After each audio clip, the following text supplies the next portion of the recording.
जम्बूद्वीप के निवासियों द्वारा भगवान की स्तुति। इस अध्याय में शुकदेव गोस्वामी ने जम्बूद्वीप के विभिन्न वर्षों एवं प्रत्येक में पूजित भगवान के अवतारों का वर्णन किया है। भद्राश्व वर्ष का प्रधान शासक भद्रश्नवा है। वह तथा उसके अनेक सेवक हयग्रीव नामक अवतार की सदैव पूजा करते हैं। प्रत्येक कल्प के अंत में जब अज्ञान नामक असुर वैदिक ज्ञान को चुरा ले जाता है तो भगवान हयग्रीव प्रकट होकर उसको संरक्षित रखते हैं। फिर वे यह ज्ञान ब्रह्मा जी को प्रदान करते हैं। हरिवर्ष नामक स्थल में परम भक्त प्रहलाद महाराज नृसिंह भगवान की आराधना करते हैं। नृसिंह भगवान के प्राकट्य का वर्णन श्रीमद् भागवतम के 7वें स्कंद में मिलता है। प्रहलाद महाराज का अनुसरण करते हुए हरिवर्ष के सभी निवासी नृसिंह भगवान को पूजा करते हैं और उनकी प्रेमा भक्ति में तत्पर रहने का वर मांगते हैं। केतुमाल वर्ष नामक भूभाग में श्री भगवान ऋषिकेश कामदेव के रूप में प्रकट होते हैं। ऐश्वर्य की देवी लक्ष्मी जी तथा वहां रहने वाले देवतागण अहर्निश उनकी सेवा में लगे रहते हैं। भगवान ऋषिकेश 16 में प्रकट होते हैं और समस्त उत्साह, बल तथा प्रभाव के स्रोत हैं। यह जीवात्मा का सबसे बड़ा दोष है कि वह सदैव भयभीत रहता है, किंतु श्री भगवान की कृपा मात्र से उसका सारा भय जाता रहता है। अत भगवान को ही ईश्वर के रूप में संबोधित किया जा सकता है। रम्यक वर्ष नामक स्थल में मनु तथा समस्तवासी आज भी मत्स्यदेव की आराधना करते हैं। मत्स्यदेव जिनका स्वरूप पूर्ण सत्वगुणी है, संपूर्ण ब्रह्मांड के शासक एवं नियामक हैं। अत वे इंद्र समेत समस्त देवताओं के भी निदेशक हैं। हिरण्यमय वर्ष में भगवान विष्णु ने कच्छप कूर्म मूर्ति रूप धारण कर रखा है और वहां वे अयामा तथा अन्य समस्तवासियों द्वारा पूजित हैं। इसी प्रकार उत्तर कुरुवर्ष नामक खंड में भगवान श्रीहरि ने शूकर रूप धारण कर रखा है और इसी रूप में वे वहां के निवासियों की सेवाएं ग्रहण करते हैं। इस अध्याय की सारी सूचनाएं वही मनुष्य ठीक से समझ सकता है जो भगवान के भक्तों की संगति करता है। इसलिए शास्त्रों की संस्तुति है कि मनुष्य को चाहिए कि भक्तों की संगति करे। यह गंगा के तट पर बसने की अपेक्षा श्रेष्ठतर है। विशुद्ध भक्तों के हृदयों में समस्त सद्भाव एवं देवताओं के सभी श्रेष्ठ गुण वास करते हैं, किंतु जो भक्त नहीं है उनके हृदयों में ऐसे गुण नहीं रह सकते, क्योंकि भगवान की माया से मोहित हैं। भक्त तजनों का डॉलर अनुसरण करके ही यह जाना जा सकता है कि श्री भगवान ही एकमात्र पूजनीय श्री विग्रह हैं। प्रत्येक प्राणी को चाहिए कि इस विचार को स्वीकार करे और ईश्वर की आराधना करें। जैसा कि भगवद गीता 15.15 में कहा गया है, वेदाश्व सर्वरे हमेव केदे। समस्त वैदिक शास्त्रों के अध्ययन का उद्देश्य भगवान श्री कृष्ण की आराधना करना है। यदि समस्त वैदिक शास्त्र पढ़ लेने के बाद पर ब्रह्म के प्रति सुप्त भगवत प्रेम जागृत नहीं होता तो मनुष्य को यह समझना चाहिए कि उसका सारा श्रम व्यर्थ रहा, उसने केवल अपना समय गंवाया।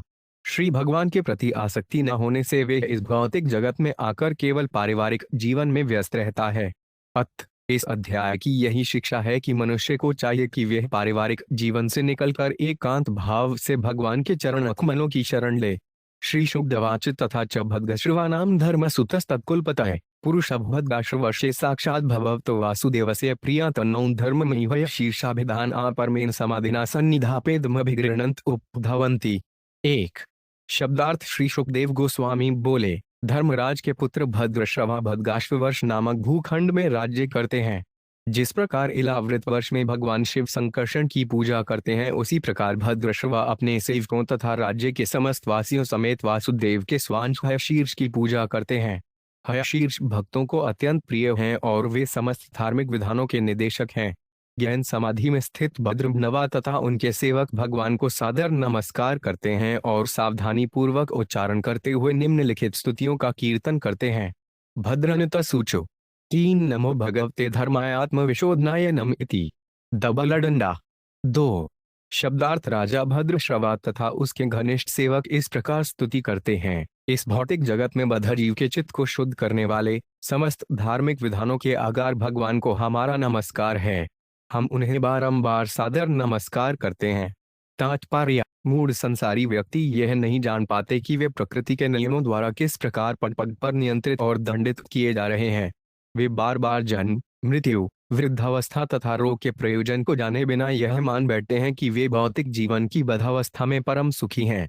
फलत भगवद गीता 7.15 में भगवान कृष्ण ने ऐसे संसारी व्यक्तियों को मूढ़ कहा है। नमा दुष्कृतिनो गृढ़ा प्रपद्मन्ते नराधमा। ये मूढ़ यह नहीं जानते कि यदि वे पवित्र होना चाहते हैं तो तप और संयम द्वारा भगवान वासुदेव कृष्ण की पूजा करें।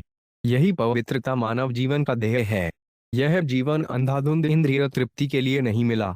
मनुष्य जीवन पाकर प्रत्येक प्राणी को अपने को पवित्र बनाने के लिए कृष्ण भावनामृत में संलग्न करना चाहिए। तो दिव्य पुत्र का यह सतव शुद्ध हित यह अपने पुत्रों के प्रति राजा ऋषभदेव का उपदेश है। मनुष्य जन्म पाकर हर व्यक्ति को सभी प्रकार के तपों के द्वारा अपने को पवित्र बनाना चाहिए। यस्मात् ब्रह्म संख्येत अनंतम, हम सभी सुख की खोज में रहते हैं, किंतु अज्ञानवश हम यह नहीं जान पाते कि वास्तव में अबाध सुख क्या है। अबाध सुख ब्रह्म सौख्य कहलाता है। यद्यपि इस भौतिक जगत में हमें कुछ तथाकथित सुख प्राप्त हो सकता है, किंतु यह क्षणिक होता है। मूर्ख भौतिकतावादी इसे नहीं समझ सकते। अत प्रहलाद महाराज निर्देश करते हैं, माया सुखाय भरमुद्रहतो मूढ़ान। क्षणिक भौतिक सुख के लिए ये मूढ़ बड़े बड़े प्रबंध करते हैं और इस तरह जन्म जन्मांतर दिग्भ्रमित रहते हैं। अहो विचित्रं भगवद विचरेष्टितांगनंतां जनो पांचन हिमेशन पश्यति ध्यायतन सद्य विकर्म सेवित निरहत पुत्रन पितरन जीजीविष्टि। 3 शब्दार्थ हो। कितने आश्चर्य की बात है कि मूर्ख संसारी अपने सिर पर नाचती मृत्यु की ओर भी ध्यान नहीं देता। यह जानते हुए भी कि मृत्यु अटल है, वह उसके प्रति उदासीन एवं लापरवाह रहता है। चाहे उसके पिता की मृत्यु हो अथवा पुत्र की मृत्यु क्यों ना हो, वह उसकी संपत्ति का उपभोग करना चाहता है। प्रत्येक दशा में वह अर्जित धन से किसी की परवाह किए बिना सांसारिक सुख का उपभोग करने का प्रयत्न करता है। तात्पर्य, भौतिक सुख का अर्थ है आहार, निद्रा, मैथुन तथा सुरक्षा की सुविधाएं प्राप्त होना। इस संसार में भौतिकतावादी व्यक्ति इंद्रिय तृप्ति के इन 4 साधनों के लिए ही मृत्यु की भी परवाह न करके जीवित रहना चाहता है। पुत्र अपने पिता को मृत्यु के बाद उसकी संपत्ति का उपभोग इंद्रिय तृप्ति के लिए करता है। इसी प्रकार यदि किसी में पुत्र की मृत्यु होती है तो पिता उसकी संपत्ति का उपभोग करता है। कभी कभी वह पिता पुत्र की विधवा के साथ संभोग करता है। जितने भौतिकतावादी व्यक्ति हैं वे ऐसा ही आचरण करते हैं। इसीलिए सुखदेव गोस्वामी का कथन है, श्री भगवान की इच्छा से घटने वाली भौतिक सुख की ये लीलाएं कितनी विचित्र हैं। दूसरे शब्दों में भौतिकतावादी व्यक्ति सभी प्रकार के दुष्कर्म करना चाहते हैं, किंतु भगवान की इच्छा के बिना कोई कुछ भी नहीं कर सकता। तो फिर भगवान दुष्कर्म करने की अनुमति क्यों देते हैं? भगवान नहीं चाहते कि कोई भी जीव पाप करे। उन्हें पाप से दूर रहने के लिए वे उसके अंतःकरण में प्रेरणा देते हैं। किंतु जब कोई पाप करने पर उतारू हो जाता है तो श्री भगवान उसे अपनी जिम्मेदारी पर वैसा करने को अनुमति भी दे देते हैं। मत्तः स्फुरितज्ञान मत प्रोहन्व। भगवान की इच्छा के विरुद्ध कोई कुछ भी नहीं कर सकता, किंतु वे इतने दयालु हैं कि जब बंधात्मा जिद करने लगता है तो उस आत्मा को उसके दायित्व पर वैसा करने के लिए अनुमति प्रदान कर देते हैं। श्रील विश्वनाथ चक्रवर्ती ठाकुर के अनुसार अन्य लोकों में तथा इस ब्रह्मांड के पृथ्वी के अन्य भागों में, विशेषत स्वर्गलोक में, पुत्र सदैव पिता के बाद तक जीवित रहते हैं, किंतु इस पृथ्वी लोक पर प्राय पुत्र अपने पिता से पहले मरता है और उसका पिता उसको संपत्ति का प्रसन्नता पूर्वक उपभोग करता है। पिता या पुत्र में से किसी को भी इस वास्तविकता के दर्शन नहीं होते कि दोनों की ही मृत्यु होनी है, किंतु जब मृत्यु आ जाती है तो उपभोग की सारी योजनाएं धरी रह जाती हैं। वदंती विश्व कवयः सम नश्चर पश्यन्ति चाध्यात्मविदो विपश्चित तथापि मुहांति त्वाज मायासु विस्मितम कृत्यम जन्नतु 5 स्मितम। 4 शब्दार्थ है अजन्मा। आत्मज्ञान में समुन्नत वेदविद अन्य तार्किकों तथा दार्शनिकों की तरह यह भली भांति जानते हैं कि यह भौतिक जगत नश्वर है। वे समाधि की दशा में इस जगत की वास्तविक स्थिति का अनुभव करते हैं। वे सत्य का भी उपदेश देते हैं, किंतु कभी कभी वे भी आपकी माया से मोहित हो जाते हैं। यह आपकी अपनी ही विचित्र लीला है, अतः मैं समझ सकता हूँ कि आपकी माया अत्यंत विचित्र है। मैं आपको सादर नमस्कार करता हूँ। तात्पर्य, श्री भगवान की माया इस भौतिक जगत में रहने वाले बंधात्मा पर ही अपना प्रभाव नहीं जमाती, वरन कभी कभी ऐसे परम विद्वज्जनों पर भी प्रभाव दिखाती है जो आत्म साक्षात्कार द्वारा इस भौतिक जगत की वास्तविक स्थिति से डॉलर न जाने हैं। जो ही कोई यह सोचता है कि मैं देह स्वरूप हूँ, अहं मगेति, और इस देह से संबंधित सभी वस्तुएं मेरी हैं, तो वे मोहग्रस्त हो जाता है। माया से उत्पन्न यह मोह विशेषत बद्धजीवों पर प्रभाव दिखाता है, किंतु कभी कभी मुक्त जीव भी इसके वश में हो जाते हैं। मुक्त जीव वह व्यक्ति होता है जिसे इस भौतिक जगत का यथेष्ट ज्ञान रहता है, जिससे वह जीवन की देहात्म बुद्धि में लिप्त नहीं होता।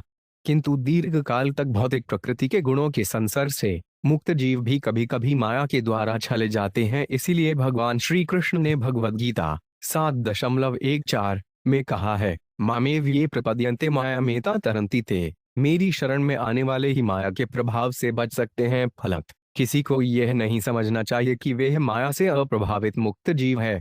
प्रत्येक प्राणी को चाहिए कि वह विधि विधान का हरता से पालन करते हुए सतर्कता पूर्वक भक्ति करें। इस प्रकार वह भगवान के चरणारविंद पर स्थिर रह सकता है, अन्यथा थोड़ी सी भी असावधानी से तबाही मच जाएगी। महाराज भरत इसके ज्वलंत उदाहरण है। जैसा हम देख चुके हैं, वे निसंदेह एक महान भक्त थे, किंतु एक नन्हे मृग के प्रति अपना थोड़ा ध्यान बांटने के कारण उन्हें और 2 जन्म भोगने पड़े, एक तो मृग के रूप में और दूसरा जड़ भरत ब्राह्मण के रूप में। इसके बाद उनकी मुक्ति हुई और वे भगवान के धाम पहुंच गए। श्री भगवान अपने भक्त को क्षमा करने के लिए सदैव उद्यत रहते हैं, किंतु यदि भक्त उनकी इस उदारता का लाभ उठाकर जानबूझकर बारंबार त्रुटि करता है, तो वे निश्चय ही उसे माया के चंगुल में गिरने देकर दंडित करते हैं। कहने का आशय यह है कि वेदों के अध्ययन से प्राप्त मात्र खोरे ज्ञान द्वारा माया के चंगुल से रक्षा नहीं को जा सकती। मनुष्य को चाहिए कि वे हठता से श्री भगवान के चरणारविंद की भक्ति करे, तभी मनुष्य की स्थिति सुरक्षित है। विश्वोधवस्था निरोधकम तेह कर्तुरधिकृतमप्यपावृतः युक्त न चित्रत्वैकार कारणे सर्वात्मनि व्यतिरिक्ते चर वस्तुतः। 5 शब्दार्थ। ए भगवन, यद्यपि आप इस भौतिक जगत की उत्पत्ति, पालन तथा प्रलय से सर्वथा विरत हैं और इन कार्यों से आप प्रत्यक्ष रूप से प्रभावित नहीं होते, तो भी वे आपके द्वारा किए गए माने जाते हैं। हमें इस पर विस्मय नहीं होता, क्योंकि सर्वात्म रूप होने से आप समस्त कारणों के कारण हैं। आप प्रत्येक वस्तु से विलग रहते हुए भी प्रत्येक वस्तु के सक्रिय तत्व हैं। इस प्रकार हम अनुभव करते हैं कि आपकी अचिंत्य शक्ति के कारण ही प्रत्येक घटना घटती है। वेदायुगान्ते तमसा तिरस्कृतान् रसात्लाद्योन्नितुरड्र विग्रह प्रत्यादेव कवेड्भ्याचते तस्मै नमस्ते द्वितीयताय इति। 6 शब्दार्थ। कल्प के अंत में साक्षात अज्ञान एक दैत्य का रूप धारण कर सभी वेदों को चुराकर उन्हें रसातल ले गया, किंतु श्री भगवान ने हयग्रीत का रूप धारण करके वेदों को पुनः प्राप्त किया और ब्रह्मा जी के विनय करने पर उन्हें लाकर दे दिया। हे सत्य संकल्पूर्ण पुरुषोत्तम भगवान, मैं आपको सादर नमस्कार करता हूँ।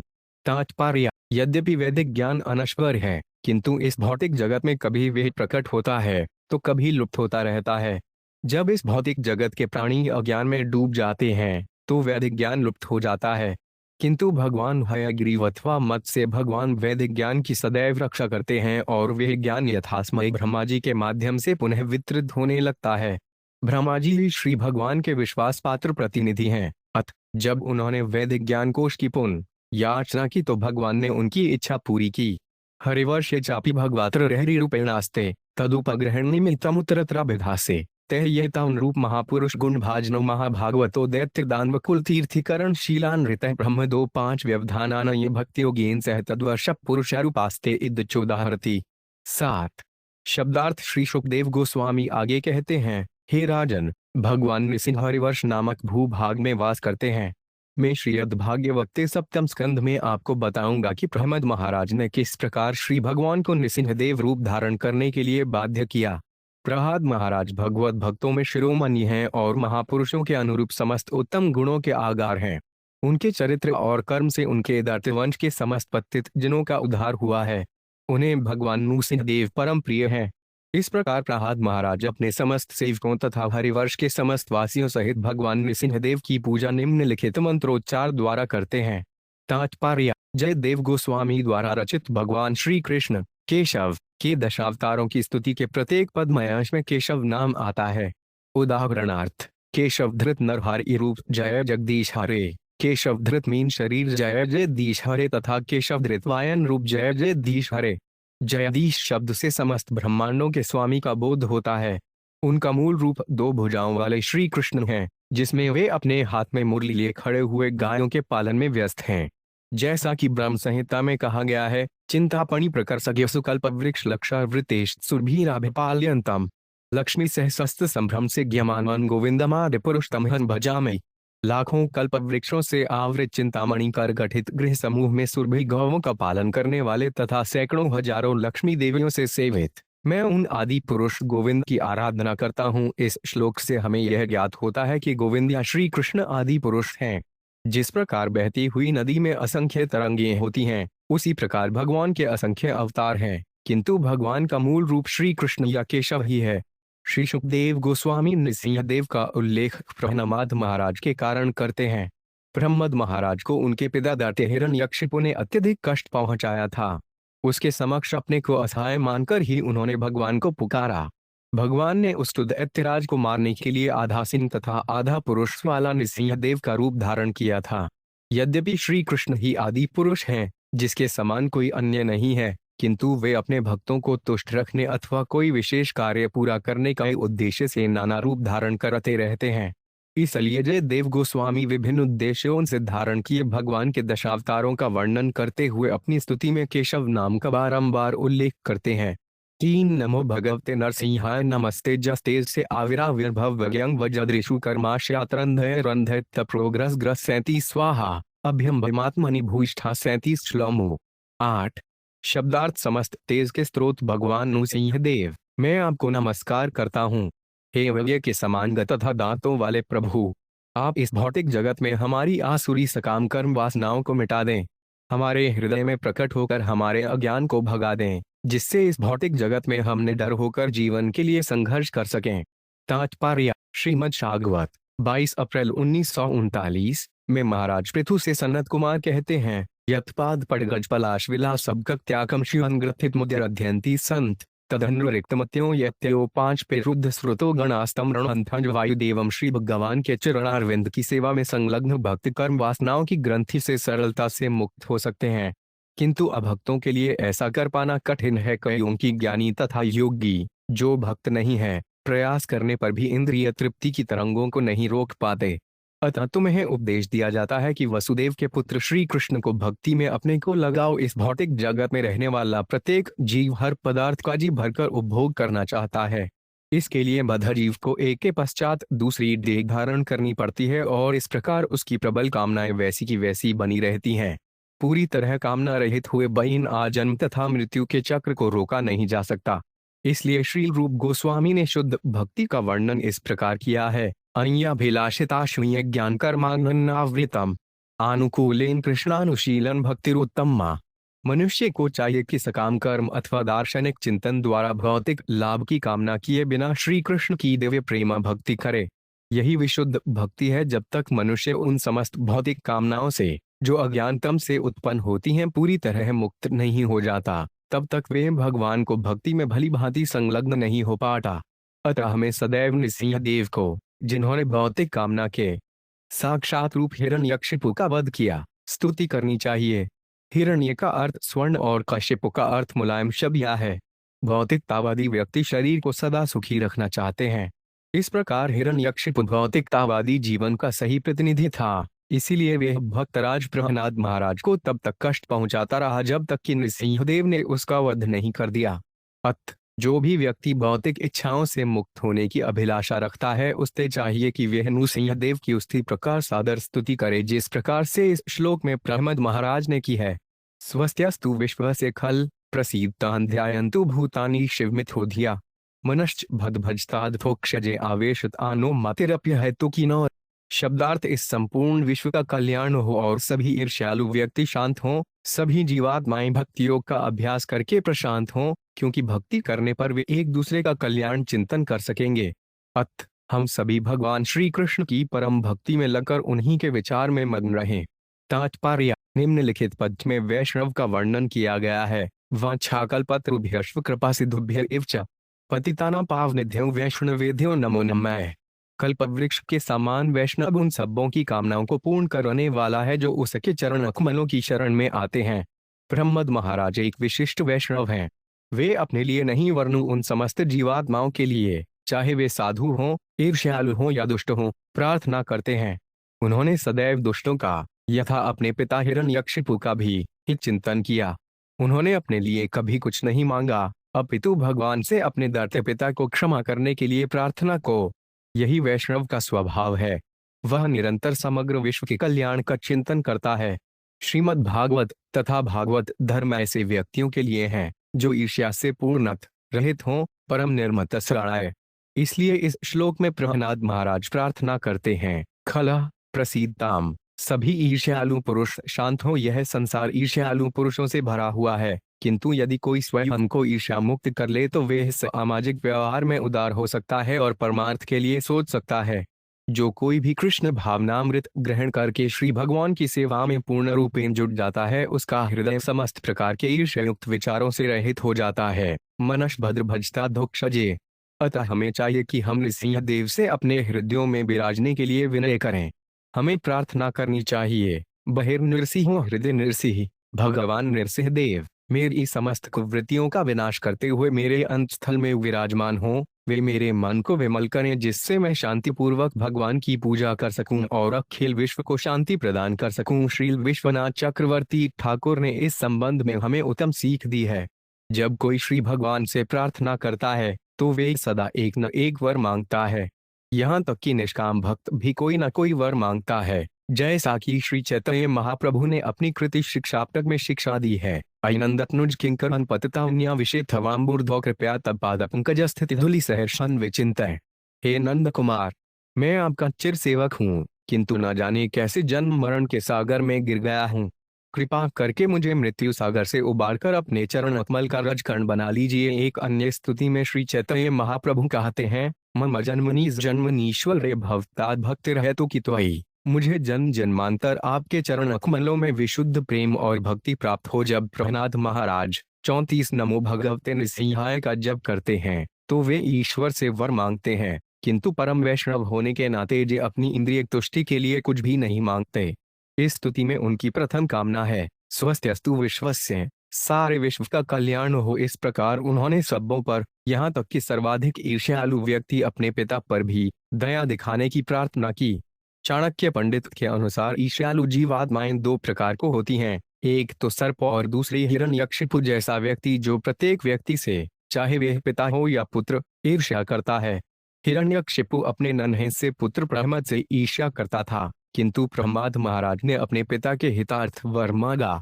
हिरण्यकशिपु भक्तों से ईर्ष्या करता था, किंतु प्रहलाद चाहते थे कि उनका पिता तथा पिता के सदृश अन्य दैत्य भगवान की कृपा से अपनी ईर्ष्यालु प्रकृति त्याग कर भक्तों को सताना बंद कर दें। खल है प्रसीदताम, किंतु कठिनाई यह है कि खल ईर्ष्यालु कभी शांत नहीं होते। सर्प जो एक प्रकार का खल है, उसे तो केवल मंत्र बल से या विशेष औषधि से शांत किया जा सकता है। नौषधिवशः सर्प खल के निवारते, किंतु खल ईर्ष्यालु पुरुष को किसी भी प्रकार शांत नहीं किया जा सकता। इसीलिए प्रहलाद महाराज विनती करते हैं कि सभी खलों के हृदयों का परिवर्तन हो और वे दूसरों की भलाई सोचें। यदि कृष्ण भावनामृत आंदोलन समस्त संसार में फैल सके और भगवान के अनुग्रह से सभी लोग इसे मानने लगे तो खल जनों की विचारधारा में परिवर्तन आएगा। प्रत्येक व्यक्ति एक दूसरे का हित चिंतन करेगा। अत प्रहलाद महाराज प्रार्थना करते हैं, शिव मिथोधिया, अपने अपने कर्मों में प्रत्येक व्यक्ति अन्यों से ईर्ष्या करता है, किंतु कृष्ण भावनामृत में कोई किसी से ईर्ष्या नहीं करता। प्रत्येक व्यक्ति दूसरे का कल्याण सोचता है।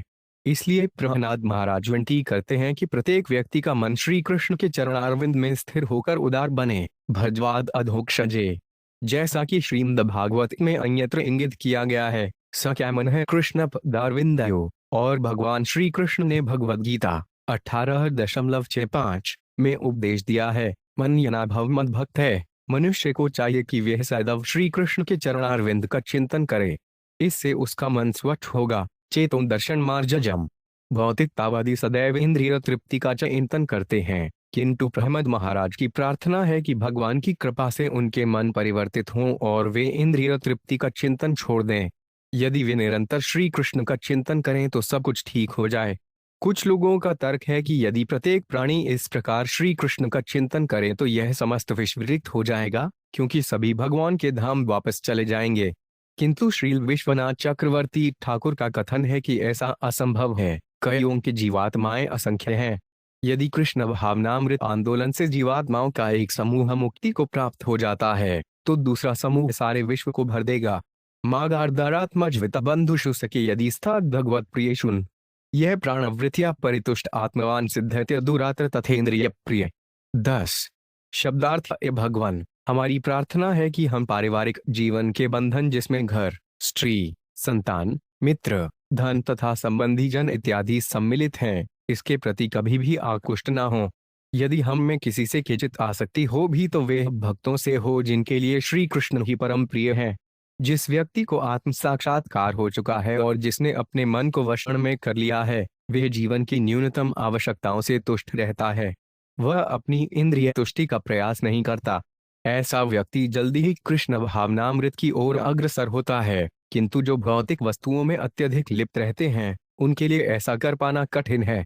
तात्पर्य: जब श्री चैतन्य महाप्रभु से वैष्णव अथवा कृष्ण भावना भावित व्यक्ति के कर्तव्य की व्याख्या करने के लिए अनुरोध किया गया तो उन्होंने तुरंत कहा, असत्संग त्याग। एड़ वैष्णव आचार वैष्णव का प्रथम कर्तव्य है कि वह ऐसे व्यक्ति की संगति तुरंत त्याग दे जो श्री कृष्ण का भक्त नहीं है और स्त्री, संतान, धन आदि भौतिक वस्तुओं में डॉलर से अधिक लिप्त रहता है। प्रमाद महाराज भी श्री भगवान से यही प्रार्थना करते हैं कि वे उन्हें उन अभक्तों से दूर रहें जो भौतिक जीवन बिताते हैं। यदि उन्हें किसी से अनुरक्त होना भी पड़े तो मात्र भक्त से। भक्त की रुचि इंद्रियों की तृप्ति के लिए अपनी आवश्यकताओं को बढ़ाने की ओर कभी भी नहीं होती। निसंदेह, जब तक कोई भी इस भौतिक जगत में रहता है, उसे भौतिक देह चाहिए और भक्ति करने के लिए इसका पोषण होना चाहिए। शरीर का पोषण श्री कृष्ण प्रसाद खाकर सरलता से किया जा सकता है। जैसा कि श्री कृष्ण ने भगवद गीता 9.26 में कहा है, पत्र पृषे फलत्वयो में भक्त्या प्रयच्छाति तद्धन्धकत्युपैतमश्नामि प्रयतात्मन। यदि मुझे कोई प्रेम एवं भक्ति से एक पत्नी, पुष्प, फल या जल अर्पण करता है तो मैं उसे स्वीकार करता हूँ। जीभ की तुष्टि के लिए व्यंजनों की संख्या में अनावश्यक वृद्धि क्यों की जाए? भक्तों को चाहिए कि सादा से सादा भोजन करें, अन्यथा भौतिक वस्तुओं के प्रति लगाव बढ़ता जाएगा और इंद्रियां प्रबल होने के कारण अधिकाधिक आनंद चाहेंगी। इससे जीवन के असली कार्य अर्थात कृष्ण भावनामृत की उन्नति रुक जाएगी। यत्सदुलब्ध निजवीर वैभव तीर्थ मुहुः संस्पृष्टा हिमांसम हरत्यजो 5 तय श्रुतिभिर्गतोड़जन को वै न सेवेत मुकुंद विक्रमम। 11 शब्दार्थ: ऐसे व्यक्तियों की संगति करने से जिनके लिए पूर्ण पुरुषोत्तम भगवान मुकुंद ही सब कुछ है, भगवान के यशस्वी कार्यों को सुनकर शीघ्र ही समझ सकता है। मुकुंद के यशस्वी कार्य इतने सक्षम हैं कि इनको सुनकर ही भगवान की संगति प्राप्त की जा सकती है। निरंतर उत्सुकता पूर्वक भगवान के यशस्वी कार्यों का वर्णन सुनते रहने से परम सत्य श्री भगवान ध्वनि तरंगों के रूप में हृदय में प्रवेश करते हैं और समस्त कल्मश को दूर कर देते हैं। दूसरी ओर यद्यपि गंगा स्नान से मल तथा संदूषण घटते हैं, किंतु स्नान तथा पवित्र स्थानों के दर्शन से दीर्घकाल के अनंतर ही हृदय स्वच्छ हो पाता है। अतः कौन ऐसा विज्ञा पुरुष होगा जो जीवन की सिद्धि के लिए भक्तों की संगति नहीं करना चाहेगा? तात्पर्य: निसंदेह गंगा स्नान से कई संक्रामक रोग दूर हो जाते हैं, किंतु इससे भौतिकता से आसक्त मनुष्य का मन स्वच्छ नहीं हो सकता, जिसके कारण भौतिक जीवन में सभी प्रकार के दोष उत्पन्न होते हैं। किंतु जो कोई भगवान के कार्यों का श्रवण करके उनसे प्रत्यक्ष संगति करता है, वह मन की मलिनता को धोकर शीघ्र ही कृष्ण भावनामृत को प्राप्त करता है। श्रीमद् भागवत 1 फरवरी 17 में सूत गोस्वामी ने इसकी पुष्टि की है। अन्वता स्वक्था कृष्ण प्रणय श्रवण कीर्तन हृदयंतस्थो विभद्राणि विधुनोति सुहृद सताम। जब कोई भगवान के कार्यों का वर्णन सुनता है तो प्रत्येक के हृदय में वास करने वाले परमात्मा अत्यंत प्रसन्न होते हैं और वे स्वयं श्रोता के मनोमल को स्वच्छ कर देते हैं। हृदयंतस्थो भद्राणि विधुनोति, वे मन के समस्त मल को धो डालते हैं। भौतिकता मन के भीतर दूषित वस्तुओं से उत्पन्न होती है। अपने मन को धो डालने पर मनुष्य कृष्ण भावनामृत की अपनी मूल स्थिति में पहुंच जाता है और इस प्रकार उसका जीवन सफल हो जाता है। इसीलिए भक्ति मार्ग के सभी महान संत जन श्रवण विधि की भूरे भूरे प्रशंसा करते हैं।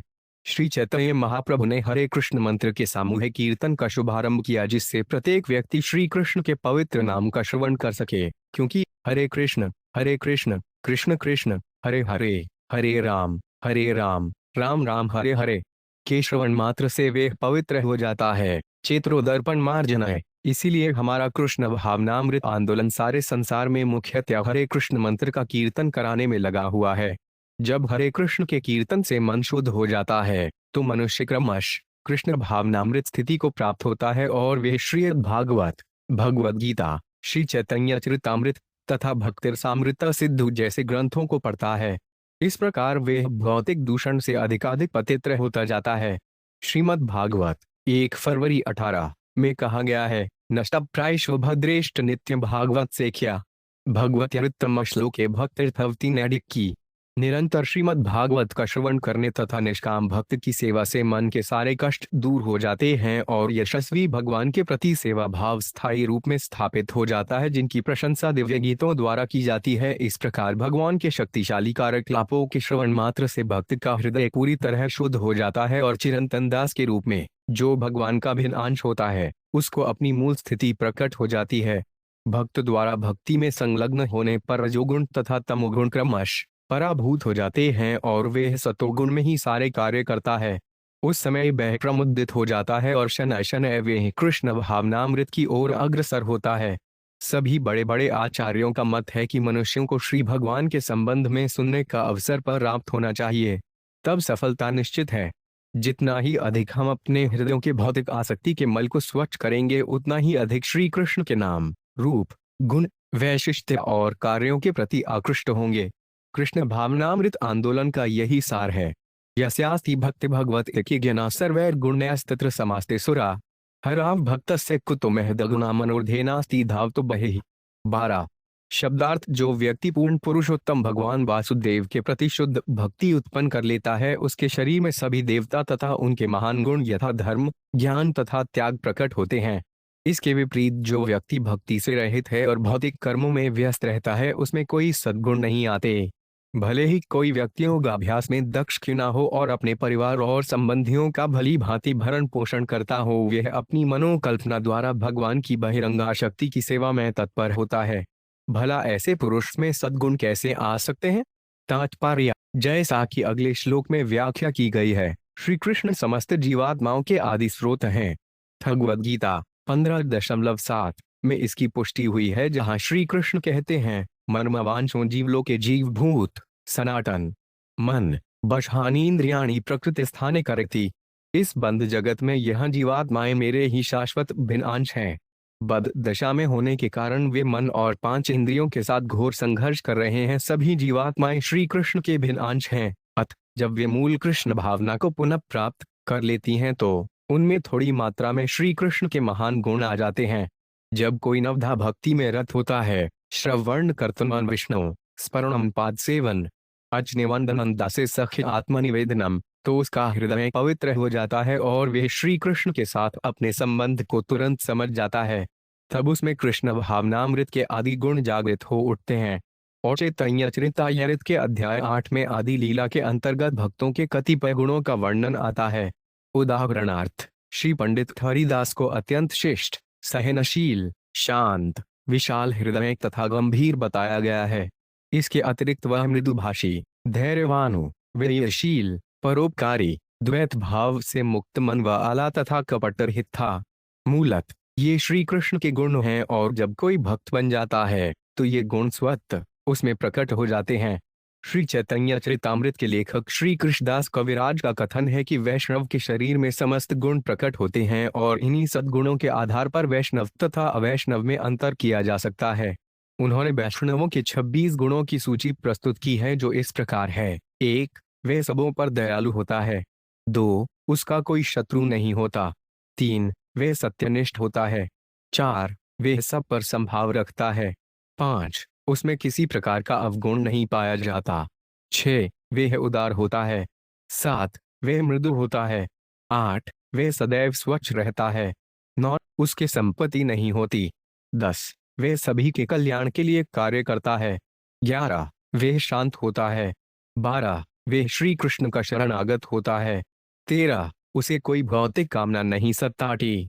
14. वह विनम्र होता है। 15. वह स्थिरचित्त होता है। 16. वह अपनी इंद्रियों पर नियंत्रण रखता है। 17. वह आवश्यकता से अधिक नहीं खाता। 18. वह ईश्वर की माया से प्रभावित नहीं होता। 19. वह सबों का आदर करता है। 20. वह अपने सम्मान का भूखा नहीं रहता। 21. वह अत्यंत गंभीर होता है। 22. वह कृपालु होता है। 23. वह सख्खा होता है। 24. वह कवित्वपूर्ण होता है। 25. वह पदु होता है। 26. वह मितभाषी होता है। हरि साक्षात् भगवान शरीरिणामु आत्मा झषाणाम यतोऽमीप्सितम्। हित्वा महांस्तां यदि सज्जते गृहे तदा महत्वान् वैसा दंपति नाम। 13 शब्दार्थ जिस प्रकार जलचर प्राणी सदैव विशाल जल राशि में रहना चाहते हैं, उसी प्रकार समस्त बद्धात्माएं श्री भगवान के अपार अस्तित्व में रहने की कामना करती हैं। अत यदि भौतिक गणना के आधार पर माना गया कोई श्रेष्ठ पुरुष किन्हीं कारणों से परमात्मा की शरण ग्रहण कर गृहस्थ जीवन में लिप्त हो जाता है, तो उसकी श्रेष्ठता निम्न श्रेणी के तरुण दंपति जैसी होती है। भौतिक जीवन के प्रति अत्यधिक आसक्ति से समस्त आध्यात्मिक गुणों का लोप हो जाता है।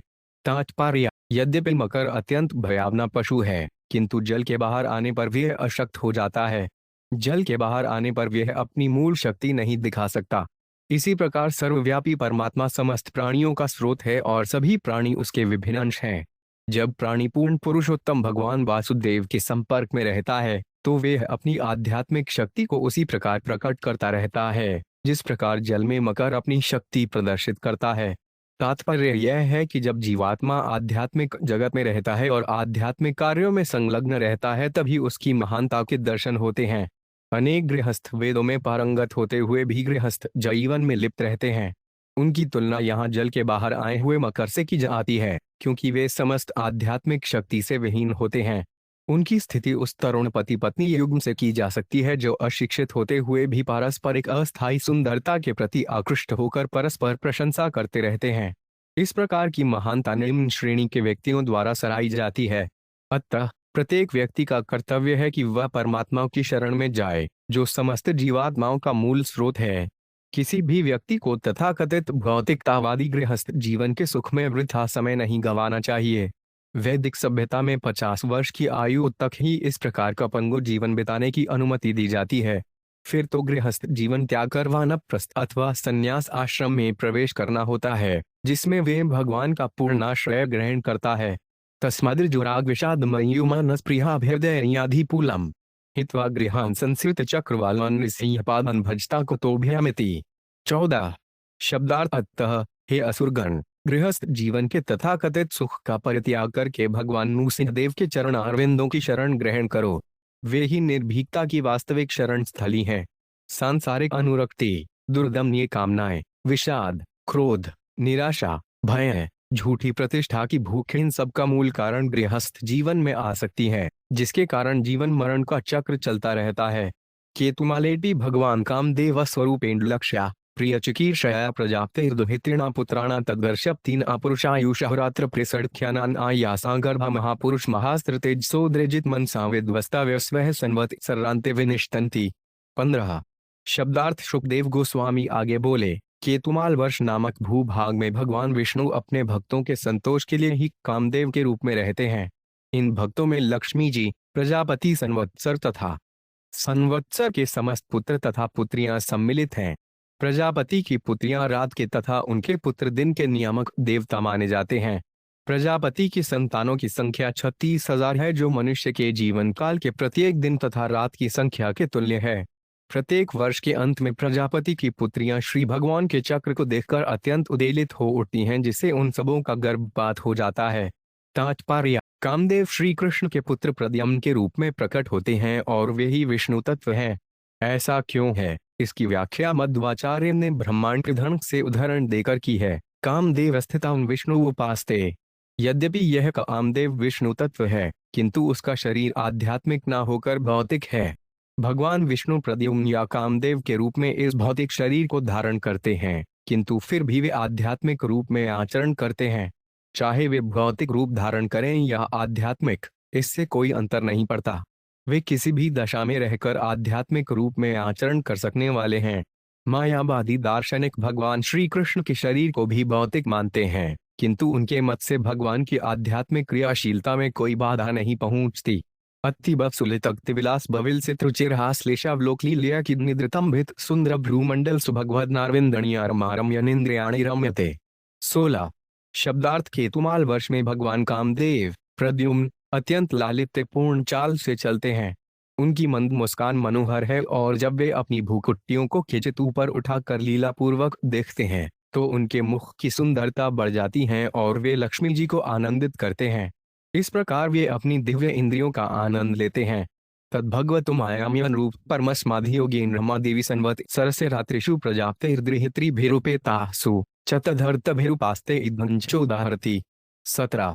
शब्दार्थ लक्ष्मी जी संवत्सर की अवधि में दिन के समय प्रजापति के पुत्रों के साथ और रात्रि में उनकी पुत्रियों के साथ मिलकर परम दयालु कामदेव रूप में भगवान की पूजा करती हैं। भक्ति में तल्लीन रहकर लक्ष्मी जी निम्नलिखित मंत्रों का जप करती हैं। तात्पर्य: इस श्लोक में प्रयुक्त मायामय शब्द का अर्थ मायावादियों की विवेचना के अनुसार नहीं ग्रहण करना चाहिए। माया का अर्थ प्रेम तथा मोह, भ्रम दोनों है। जब माता अपने बालक को प्यार करती है तो वे मायामय कहलाती है। भगवान विष्णु चाहे जिस रूप में प्रकट हों, वे अपने भक्तों पर सदैव स्नेहिल रहते हैं। अतः यहाँ पायाम्यम शब्द का व्यवहार भक्तों के प्रति अत्यंत स्नेहिल अर्थ में हुआ है। श्रील जीव गोस्वामी लिखते हैं कि इस संबंध में मायाम्यम का एक अर्थ कृष्पा प्रचुर है, अत्यधिक दयालु भी हो सकता है। इसी प्रकार श्रील वीर राघव कहते हैं, गाया प्रचुरनात्मी संकल्पेन पर्यहितम इत्यर्थ। ज्ञान पर्यायो 5 माया शब्द जब अंतरंग संबंधों के कारण कोई अत्यंत स्नेहिल होता है तो उसे मायामय कहा जाता है। श्रील विश्वनाथ चक्रवर्ती ठाकुर ने मायाम्यम को माया तथा अम्यम शब्दों में विभक्त करके व्याख्या की है। वे इन शब्दों की व्याख्या इस पर प्रकार करते हैं, चूंकि जीवात्मा मोह रोग से घिरा है, अतः भगवान अपने भक्त को माया के चंगुल से छुड़ाने और माया के कारण उत्पन्न रोग से छुड़ाने के लिए सदैव उद्यत रहते हैं। 3 हाँ ही हूँ 37 नमो भगवते हषिकेशाय सर्वगुण विशेषैर विलक्षितात्मने आकु 3 अच 3 अचेतसा विशेषाणाचाधिपतय घुडशकालाय च छंदोम्याय त्रम्याय अमृतमयाय सर्वमयाय सहसे ओजसे बलाय कांताय कामाय नप्तस्ते उभयत्र भूयात्। 18। शब्दार्थ मेरी समस्त इंद्रियों के नियंता तथा समस्त वस्तुओं की उत्पत्ति के स्तोत्र भगवान ऋषिकेश को मेरा नमस्कार है। वे समस्त दैहिक, मानसिक तथा बौद्धिक कर्मों के अधीश्वर और उनके फलों के एकमात्र भोक्ता हैं। 5 इंद्रियों के विषय तथा मन समेत 11 इंद्रियां उनकी आंशिक अभिव्यक्तियां हैं। वे समस्त आवश्यकताओं की पूर्ति करने वाले हैं, जो उनकी शक्ति स्वरूपा होने के कारण उनसे अभिमन है। वे प्रत्येक व्यक्ति की दैहिक और मानसिक शक्ति के कारण रूप हैं, जो उनसे अभिन्न है। दरअसल वे समस्त जीवात्माओं की आवश्यकताओं की पूर्ति करने वाले तथा उनके भर्ता हैं। समस्त वेदों का ध्येय उनकी उपासना है। अतः हम सभी उन्हें सविनय नमस्कार करते हैं।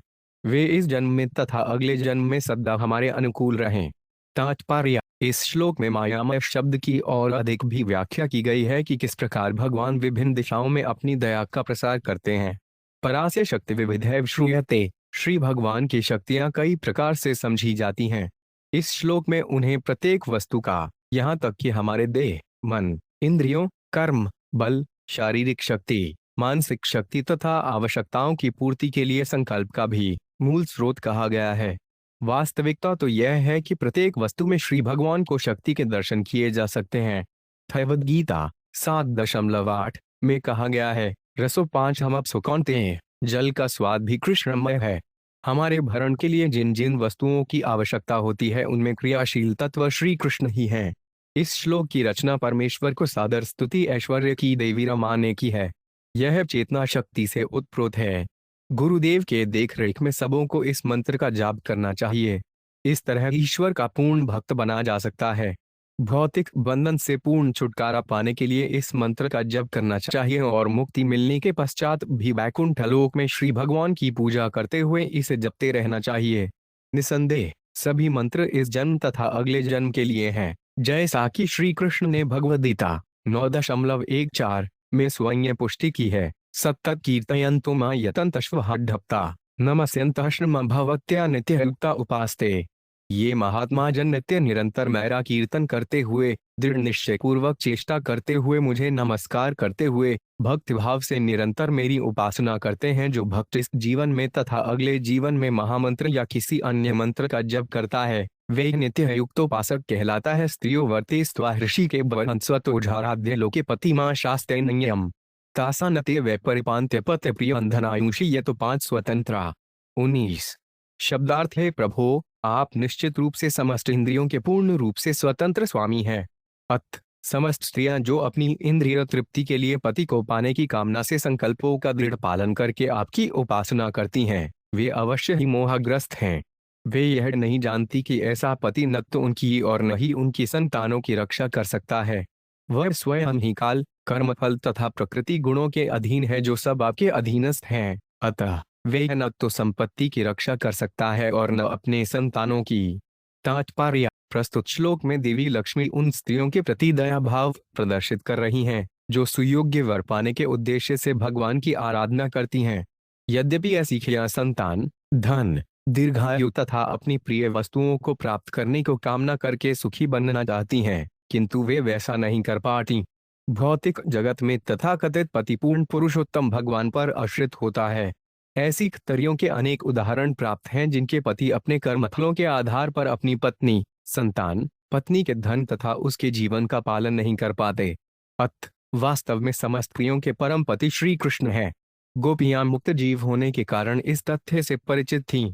इसीलिए उन्होंने अपने सांसारिक पतियों को त्याग कर श्री कृष्ण को अपने वास्तविक पति के रूप में स्वीकार किया। श्री कृष्ण न केवल गोपियों के वरनु प्रत्येक जीवात्मा के वास्तविक स्वामी हैं। सबों को यह भली भांति समझ लेना चाहिए कि श्री कृष्ण सभी जीवात्माओं के वास्तविक पति हैं। इसलिए भगवद गीता में उन्हें प्रकृति खत्री कहा गया है, पुरुष नर नहीं। भगवद गीता 10.12 में केवल श्री कृष्ण को ही पुरुष कहकर संबोधित किया गया है। परब्रह्म परधाम पवित्र परम भगवान पुरुष शाश्वत दिव्यमादिदेव मर्ज विभूय। अर्जुन ने कहा, हे प्रभु, आप परम ब्रह्म, परम धाम तथा पालनकर्ता परम तत्व तथा सनातन दिव्य पुरुष हैं। आप ही चिन्मय आदिदेव, अजन्मा और सर्वव्यापी सौंदर्य हैं। श्री कृष्ण आदि पुरुष हैं और जीवात्माएं प्रकृति स्वरूपा हैं। इस प्रकार श्री कृष्ण भोक्ता हैं और सभी जीवात्माएं उनके भोगार्थ हैं। यदि कोई स्त्री अपनी रक्षा के लिए संसारी पति की चाह करती है या कोई पुरुष पति बनने के लिए पत्नी की कामना करता है तो वे मोहग्रस्त हैं। पति बनने का अर्थ होता है धन तथा सुरक्षा द्वारा पल्ली और संतान का अच्छा पोषण, किंतु सांसारिक पति ऐसा करने में समर्थ नहीं हो पाता क्योंकि वह कर्माधीन होता है। कर्मणा देवनेत्रेण, उसकी परिस्थितियां उसके विगत कर्मों से निर्धारित होती हैं। कोई यह गर्व करे कि वह अपनी पत्नी की रक्षा कर सकता है तो वह मोहग्रस्त ही है। श्री कृष्ण ही एकमात्र पति हैं। इस भौतिक जगत में पति पत्नी का संबंध कभी भी पूर्ण नहीं हो सकता। चूंकि हमें विवाह करने की आकांक्षा रहती है, इसलिए श्री कृष्ण दया पूर्वक तथाकथित पति को पत्नी बनाने के लिए अनुमति देते हैं और पारस्परिक संतोष के लिए स्त्री को पति बनाने की अनुमति देते हैं। ईशोपनिषद में कहा गया है, तेन त्यक्तेन दुगीथा, ईश्वर सबों को उसका प्राप्य प्रदान करते हैं। तो भी वास्तविकता तो यह है कि प्रत्येक जीवात्मा प्रकृति है और श्री कृष्ण ही एकमात्र भर्ता पति हैं। एकले ईश्वर कृष्ण आर सब रत्य यारे यह चे नाचाए सित अच्छे करे नृत्य चैतन्य चरितायत आदि 5:142। श्री कृष्ण प्रत्येक प्राणी के आदिव्यक्ति हैं और अन्य समस्त जीवात्माएं पति या पत्नी के रूप में उन्हीं की इच्छा से नाच रही हैं। इंद्रिय तृष्टि के लिए तथाकथित पति अपनी पत्नी से भले ही संभोग करे, किंतु उसकी इंद्रियों का संचालन ऋषिकेश द्वारा होता है जो वास्तविक पति हैं। सवे पति स्याद कुत्तो भय स्वयं समन्ततः पाति भयातुरंजनम स एक के वेत्रथा मिथो भयन्यवात्मलाभाद्धि मन्यते परम। 20। शब्दार्थ जो स्वयं निर्भय है तथा जो सभी भयभीत व्यक्तियों को शरण प्रदान करता है, केवल वही वास्तव में पति तथा रक्षक हो सकता है।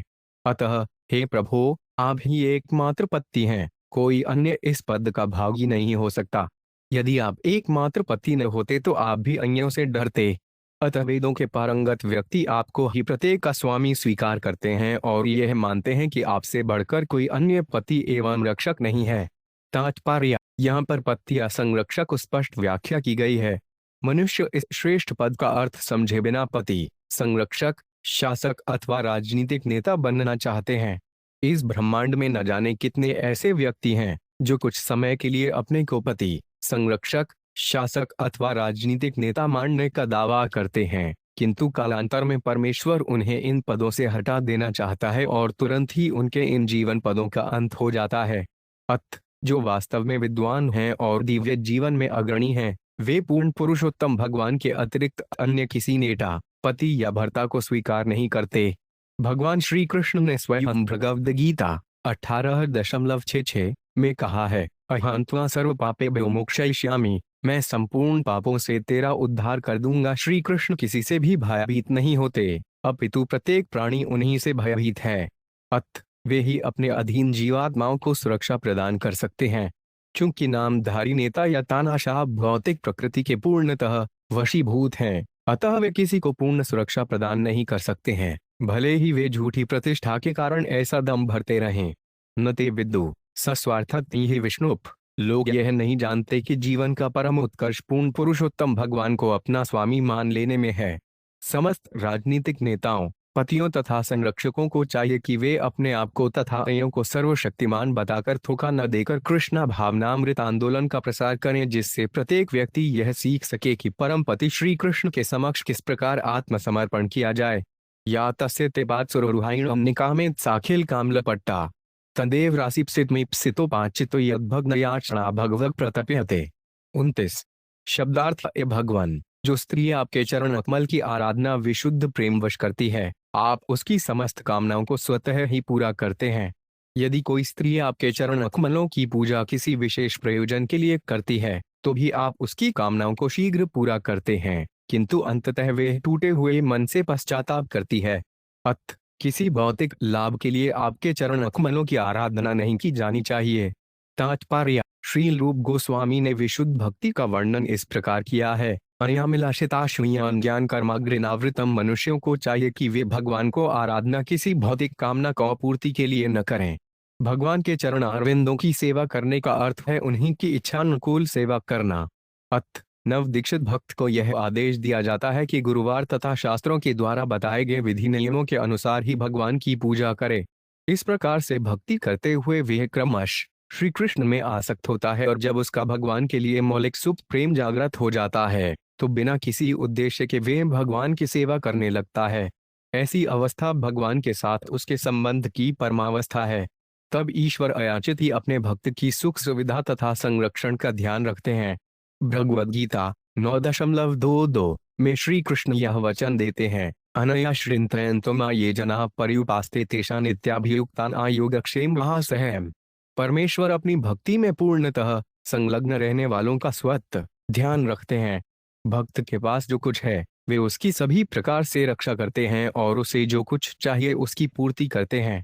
तो भला किसी भौतिक वस्तु के लिए भगवान को क्यों परेशान किया? ऐसी प्रार्थनाएं वृथा हैं।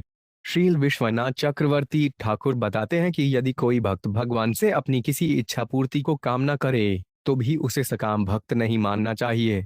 भगवद गीता 7.16 में श्री कृष्ण ने कहा है, चुर्विधा थजन्ते या जना सुकृतिनोतीन अर्जुन आर्तो जिज्ञासूर्थार्थी ज्ञानी च भरतवर्षभ। हे भरत श्रेष्ठ दाग्रस्त धन की इच्छा वाले जिज्ञासु और ज्ञानी ये चार प्रकार के पुण्यात्मा मेरी भक्ति करते हैं, जो आर्त तथा अर्थार्थी भगवान के निकट दुख से छुटकारा पाने या कुछ धन प्राप्त करने के उद्देश्य से जाते हैं, वे सकाम भक्त नहीं हैं। चाहे वे ऐसा प्रतीत होते हों, वे नौसिखिया भक्त होने के कारण अज्ञानी होते हैं। अन्यत्र श्री कृष्ण भगवद गीता में कहते हैं, उद्य सर्व एकैते, वे सभी उदार हैं। प्रारंभ में भले ही किसी भक्त के मन में कोई कामना रहे, किंतु कालांतर में उसका लोप हो जाता है। अत श्रीमद् भागवत का 2 मार्च 10 आदेश है, अकाम सर्व कामो व मोक्ष काम उदारधी तीव्रेन भक्ति योगी न्यजित पुरुष परम। वह व्यापक बुद्धि वाला पुरुष श्रुष चाहे वह सकाम हो या निष्काम अथवा मोक्ष चाहने वाला हो, उसे सभी प्रकार से श्री भगवान को आराधना करनी चाहिए! Exclamation mark. यदि किसी व्यक्ति को किसी प्रकार की भौतिक कामना हो तो उसे श्री भगवान के अतिरिक्त अन्य किसी से प्रार्थना नहीं करनी चाहिए, क्योंकि वही उसको पूर्ण करते हैं। यदि वह अपनी कामना पूर्ति के लिए किसी देवता के पास जाता है तो उसे नष्ट बुद्धि मानना चाहिए। भगवद गीता 7.20 में श्री कृष्ण का कथन है, कामेस्तहस्तरित ज्ञाना प्रपंचन्तेन ये देवता वेत नियम सास्थाय प्रकृत्या नियतः स्वया। कामनाओं ने जिनके ज्ञान को हर लिया है, वे ही अन्य देवताओं की शरण लेकर अपने स्वभाव के अनुरूप उपासना के विधि विधानों का पालन करते हैं। लक्ष्मी देवी उन समस्त भक्तों को जो भगवान के पास कोई भौतिक कामना लेकर जाते हैं, अपने अनुभव के आधार पर यही उपदेश देती हैं कि श्री भगवान कामदेव हैं, अत उनसे किसी भौतिक वस्तु की याचना न की जाए। वे कहती हैं कि प्रत्येक प्राणी को चाहिए कि बिना किसी कामना के भगवान की सेवा करे, क्योंकि श्री भगवान का प्रत्येक प्राणी के हृदय में वास है। अत वे उन सब की इच्छाओं को जानते हैं और समय आने पर वे उनकी समस्त आकांक्षाओं को पूरा भी करते हैं। अत किसी प्रकार के वरदान प्राप्त करने की परवाह किए बिना हमें भगवान की सेवा पर पूर्ण रूपेण अवलंबित रहना चाहिए। मत प्राप्त जेष सुरासुरादस्तप्यंत उग्र तप एंद्रिय धिय ऋते भवत्पाद प्रायण आजन्मा बिंदंत्य हृदय यथोजित। 22। शब्दार्थ है अजय परमेश्वर, मेरा आशीर्वाद पाने के लिए इंद्रिय सुख के अभिलाषी ब्रह्मा जी तथा शिव जी आदि समस्त सुर असुरगण घोर तपस्या करते हैं, किंतु आपके चरणारविंद की सेवा में संलग्न भक्त के अतिरिक्त अन्य पर मैं अनुग्रह नहीं करती, चाहे वे कितना भी महान क्यों ना हो। चूंकि मैं निरंतर आपको अपने हृदय में बसाए रहती हूँ, इसलिए मैं भक्त के अतिरिक्त अन्य किसी पर अनुग्रह नहीं करती। तात्पर्य: इस श्लोक में सौभाग्य की देवी लक्ष्मी जी स्पष्ट बताती हैं कि वे किसी संसारी व्यक्ति पर अनुग्रह नहीं करती। भले ही कोई संसारी व्यक्ति दूसरे संसारी व्यक्ति की दृष्टि में कितना ही ऐश्वर्यवान क्यों न बन जाए, ऐसे ऐश्वर्य की दात्री स्वयं लक्ष्मी देवी न होकर सौभाग्य को देवी अमरूपा भगवती दुर्गा देवी होती हैं। जिन्हें धन धान्य की कामना होती है, वे दुग्ध देवी की आराधना इस मंत्र से करते हैं। धन अंधे ढिरूप देही रूप भाजवान देहे, हे माता दुर्गे मुझे धन, बल, यश, पत्नी इत्यादि दें। देवी दुर्गा को प्रसन्न करके ऐसे वर प्राप्त किए जा सकते हैं, किंतु वे क्षणिक होने के कारण माया सुख ही प्रदान करने वाले होते हैं। जैसा कि प्रहमद महाराज ने कहा है, माया युखाय भरमुद्गहति विमृयोद्धान, जो भौतिक लाभों के लिए डॉलर अत्यंत श्रम करते हैं वे विमूढ़ हैं, क्योंकि ऐसा सुख स्थायी नहीं होता। दूसरी ओर प्रहलाद तथा ध्रुव महाराज जैसे भक्त हैं जिन्होंने अद्वितीय ऐश्वर्य प्राप्त किया, किंतु वह माया सुख नहीं था। जब किसी भक्त को अद्वितीय ऐश्वर्य प्राप्त होता है तो यह नारायण के हृदय में वास करने वाली ऐश्वर्य की देवी का प्रत्यक्ष दान होता है।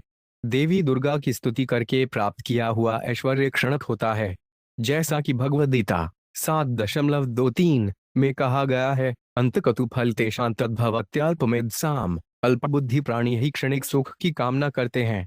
हमें ज्ञात है कि भक्ति सिद्धांत सरस्वती ठाकुर के एक शिष्य ने अपने गुरुवार की संपत्ति का भोग करना चाहा तो दयालु गुरुवार ने सहर्ष उसे ऐसा करने की अनुमति तो दे दी, किंतु विश्व भर में श्री चैतन्य महाप्रभु संप्रदाय के उपदेश देने की अपनी शक्ति नहीं दी। उपदेश देने की यह विशिष्ट शक्ति केवल उस भक्त को दी जाती है जो अपने गुरुवार से किसी संसारी वस्तु की कामना नहीं करता, वरन गुरुवार की सेवा ही करना चाहता है। दृष्टांत के रूप में असुर रावण की कथा सटीक होगी। यद्यपि रावण ने ऐश्वर्य की देवी सीता देवी को भगवान रामचंद्र के अधिकार से हरण कर लेना चाहा, किंतु वह ऐसा नहीं कर पाया। उसने जिस सीता देवी को बलपूर्वक हरण किया वह वास्तविक सीता देवी नहीं होकर माया रूप अथवा दुर्गा देवी थी। फलस्वरूप ऐश्वर्य की देवी की कृपा प्राप्त करने के बजाय दुर्गा देवी को शक्ति से रावण सपरिवार विनष्ट हो गया। सृष्टि स्थिति प्रलय साधन शक्ति रेखा सत्वं ममाप्यच्युतशीर्णि वंदितां कराम्बुजवन्यत्वध्याय सात्वताम् बृहर्षि मां लक्ष्मणवरेण्य माया कैश्वर सहित मुहे तो विभुरति। 23। शब्दार्थ है अच्युत, आपका कर कमल सभी वरदानों का स्रोत है, अतः आपके शुद्ध भक्त उसकी पूजा करते हैं और आप अत्यंत दयापूर्वक उनके शिरों पर अपना हाथ रखते हैं। मेरी भी यही कामना है कि आप मेरे मस्तक पर अपना हाथ रखें। यद्यपि आप पहले से ही अपने वक्षस्थल पर श्री लक्ष्मी रूप में मुझे धारण करते हैं, किंतु इस सम्मान को मैं मिथ्या प्रतिष्ठा की तरह मानती हूँ। आप अपनी वास्तविक दया भक्तों पर ही दिखाते हैं, मुझ पर नहीं। निसंदेह आप सर्वसमर्थ नियंता हैं, आपके प्रयोजन को भला कौन समझ सकता है। तात्पर्य: शास्त्रों में कई स्थलों पर श्री भगवान को वक्षस्थल में सतत व आस करने वाली अपनी पत्नी की अपेक्षा भक्तों के प्रति अधिक दयालु दिखाया गया है। श्रीमद् भागवत 14 नवंबर 15 में कहा गया है, न तथा में प्रियतम आत्मयो निर्शंकर न च संकर्षणो न श्रीनैवात्याच यथार्थवान। यहाँ श्री कृष्ण ने स्पष्ट कहा है कि उन्हें ब्रह्मा, शिव, संकर्षण, लक्ष्मी, यहाँ तक कि स्वयं को अपेक्षा उनके भक्त अधिक प्रिय हैं। श्रीमद् भागवत 10 सितंबर 20 में अयत्र शुक देव गोस्वामी कहते हैं, नेम विरिज्ञो न भवीन औरप्यड्डुसनश्रया प्रसाद मंगले भीरे गोपी यतत प्राप्त मुक्तिदात सबों के मोक्षदाता परमेश्वर ब्रह्मा जी, शिव जी, यहाँ तक कि अपनी पत्नी और अपने शरीर में वास करने वाली ऐश्वर्य की देवी की अपेक्षा गोपियों के प्रति अधिक दयालु दिखाई पड़ते हैं।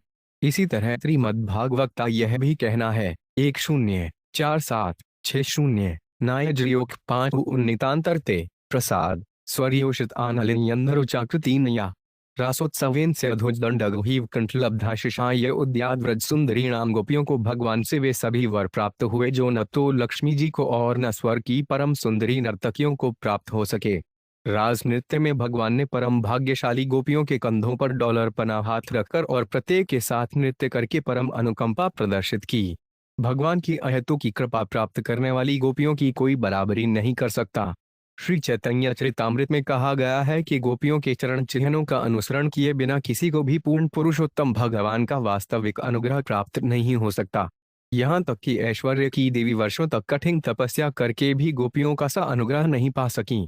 श्री चैतन्य महाप्रभु ने इस बात की विवेचना वेंकट भट्ट से चैतन्य चरितामृत मध्य 9111 से 131 में की है। चैतन्य महाप्रभु ने वेंकट भट्ट से पूछा, तुम्हारी आराध्य देवी लक्ष्मी सदैव नारायण के वक्ष स्थल में विराजमान रहती हैं और निश्चित रूप से सृष्टि की सबसे पवित्र महिला हैं, किंतु मेरे प्रभु श्री कृष्ण एक गोप हैं जो गायों को चराने में लगे रहते हैं। तो फिर वह कौन सा कारण है कि ऐसी पतिव्रता पत्नी मेरे प्रभु की संगिनी बनना चाहती है? मात्र श्री कृष्ण का संग लाभ उठाने के निमित्त लक्ष्मी देवी ने वैकुंठ का दिव्य सुख छोड़कर दीर्घ काल तक विधि विधानों तथा त्रितों का पालन करके असीम कठोर तप किया। वेंकट भट्ट ने उत्तर दिया, भगवान श्री कृष्ण तथा भगवान नारायण एक ही हैं, किंतु श्री कृष्ण की लीलाएं क्रीड़ा रूप होने के कारण अधिक मधुर हैं। वे श्री कृष्ण की शक्तियों के लिए अधिक मनमोहक हैं। चूंकि श्री कृष्ण तथा नारायण दोनों एक ही पुरुष हैं, अतः कृष्ण के साथ लक्ष्मी का मिलन उनके पातिव्रत्य को नष्ट नहीं करता। यह अत्यंत कुतूहलपूर्ण है कि लक्ष्मी ने जानबूझकर श्री कृष्ण से मिलाप करना चाहा। ऐश्वर्य की देवी ने सोचा कि श्री कृष्ण से संबंध स्थापित करने से उनका पतिव्रत भंग नहीं होगा, वरन उन्हें रस नृत्य का लाभ प्राप्त हो सकेगा। यदि वे स्वयं श्री कृष्ण के साथ भोग करना चाहती थी तो इसमें क्या दोष है? आप क्यों उपहास कर रहे हैं? चैतन्य महाप्रभु ने उत्तर दिया, मैं यह समझता हूँ कि लक्ष्मी जी में कोई दोष नहीं है, किंतु तो भी वे रास नृत्य में प्रविष्ट नहीं हो पाईं। ऐसा शास्त्रों से प्रकट होता है। दंडकारण्य में वेदों के ज्ञानी जनवरी भगवान श्री रामचंद्र से मिले और उनकी तपस्या के कारण उन्हें रास नृत्य में प्रवेश करने की अनुमति मिल गई। किंतु क्या तुम बता सकते हो कि ऐश्वर्य की देवी लक्ष्मी जी को यह सुअवसर क्यों नहीं प्राप्त हो सका? इस पर वेंकट भट्ट का उत्तर था, मैं एक तुच्छ प्राणी हूँ, अतः मैं इस घटना के रहस्य को नहीं बता सकता। मैं एक साधारण व्यक्ति हूँ, मेरा ज्ञान सीमित है और मैं सदैव अशांत रहता हूँ। भला मैं परमात्मा की लीलाओं को कैसे समझ सकता हूँ? उनकी लीलाएं लाखों सागरों से भी अगाध हैं। श्री चैतन्य महाप्रभु ने उत्तर दिया, श्री कृष्ण में एक विशेष गुण है, वे अपने व्यक्तिगत माधुर्य प्रेम से सबके हृदयों को आकृष्ट कर लेते हैं। ब्रजलोक अथवा गोलोक वृंदावन के वासियों के पद चिन्हों का अनुसरण करते हुए श्री कृष्ण के चरण कमलों का आश्रय प्राप्त हो सकता है, किंतु उस लोक के वासी इस तथ्य से अपरिचित हैं कि श्री कृष्ण ही भगवान हैं। फलत नंद महाराज, यशोदा देवी तथा गोपियां उन्हें अपने प्रिय पुत्र या प्रेमी के रूप में मानती हैं। माता यशोदा उन्हें पुत्रवत मानती हैं और कभी कभी उन्हें उखल से बांध देती हैं। गाँव जन उन्हें सामान्य बालक मानते हैं और वे उनके कंधों पर चढ़ जाते हैं। गोलोक वृंदावन में श्री कृष्ण को प्रेम करने के अतिरिक्त कोई और कुछ भी नहीं चाहता। निष्कर्ष रूप में यह कहा जा सकता है कि ब्रजभूमि के निवासियों को कृपा दृष्टि के बिना श्री कृष्ण की संगति नहीं मिल सकती। अतः यदि कोई चाहता है कि श्री कृष्ण प्रत्यक्ष मोक्ष प्रदान करें तो उसे वृंदावनवासियों की सेवा करनी चाहिए, क्योंकि जे भगवान के विशुद्ध भक्त हैं। रम्य के च भगवत है प्रियतमन मात्स्यम वतारूपम तदुर्श पुरुष से मनोहर प्राग प्रदर्शिता उनसा यदिदानी महता भक्ति योगी नाराध्यति तम चोदाहरती। 24 शब्दार्थ शुकदेव गोस्वामी आगे कहते हैं, रम्यक वर्ष में पिछले मनवंतर चाक्षुष के अंत में श्री भगवान मत्स्य रूप में प्रकट हुए, जहाँ के अधिपति वैवस्वत मनु है। वे आज भी मत्स्य भगवान की शुद्ध भक्ति करते हैं और निम्नलिखित मंत्र का जप करते हैं। 3 नमो भगवते मुख्यतमाय नमः सत्वाय प्राणाय से सहसे बलाय महामत्स्याय नम इति। 27 शब्दार्थ में सत्व स्वरूप श्री भगवान को नमस्कार करता हूँ। वे प्राण, शारीरिक शक्ति, बौद्धिक शक्ति तथा ज्ञानेंद्रिय शक्ति के मूल स्रोत हैं। समस्त अवतारों में प्रकट होने वाले वे महामत्स्य अवतार हैं। मैं पुनः उनको नमस्कार करता हूँ। तात्पर्य श्रील जय देव गोस्वामी का गीत है, प्रलयो परयोधि जले धृतवान अस्सी के विहित वहित्र चरित्र पुअखेदम के शब्द रितमीन शरीर जय जय धीश हरे। सृष्टि रचना के तुरंत बाद यह सारा ब्रह्मांड जल में मग्न हो गया। उस समय वेदों को रक्षा के लिए भगवान श्री कृष्ण केशव ने महामत्स्य के रूप में अवतार लिया। इसीलिए मनु ने मत्स्य भगवान को मुख्यतम अर्थात प्रथम डॉलर अवतार ग्रहण करने वाला कहा है। सामान्यतः मत्स्य को तमो तथा रजो गुणों से युक्त माना जाता है, किंतु हमें यह समझना आवश्यक है कि श्री भगवान का प्रत्येक अवतार पूर्णतः दिव्य होता है। परमात्मा के मूल दिव्य गुण में किसी प्रकार को कमी नहीं होती। इसलिए सत्वाय शब्द का प्रयोग किया गया है, जिसका अर्थ है दिव्य धरातल पर विशुद्ध सत्व। भगवान के अनेक अवतार हैं, वराह मूर्ति, कूर्म मूर्ति, हयग्रीव मूर्ति इत्यादि, किंतु इन्हें भौतिक नहीं मानना चाहिए। वे शुद्ध सत्व पद पर सदैव अवस्थित रहते हैं। अंतर्बाह्यश्चाखिल लोकपाल के रहच रूपो विचरस्युर्स्वन है सई भ्रस्तवान यदे वशेड नामना यथा दारुमहीन रहस्थियम। 26 शब्दार्थ है ईश्वर। जिस प्रकार एक नटखट पुतलियों को तथा पति अपनी पत्नी को वश में रखता है, उसी प्रकार आप इस ब्रह्मांड की समस्त जीवात्माओं को, चाहे वे ब्राह्मण हो या क्षत्रिय, वैश्य अथवा शूद्र, अपने वश में रखने वाले हैं। यद्यपि आप जन जन के हृदयों के भीतर परम साक्षी के रूप में और उनके बाहर भी निवास करते हैं, किंतु समाज, जाति तथा देश के तथाकथित नेता आपको समझ नहीं पाते। केवल वैदिक मंत्रों की स्वरलहरियों को सुनने वाले आपको जान पाते हैं। तात्पर्य: श्री भगवान अंतर्बाह्य अर्थात सबों के भीतर और बाहर विद्यमान रहते हैं।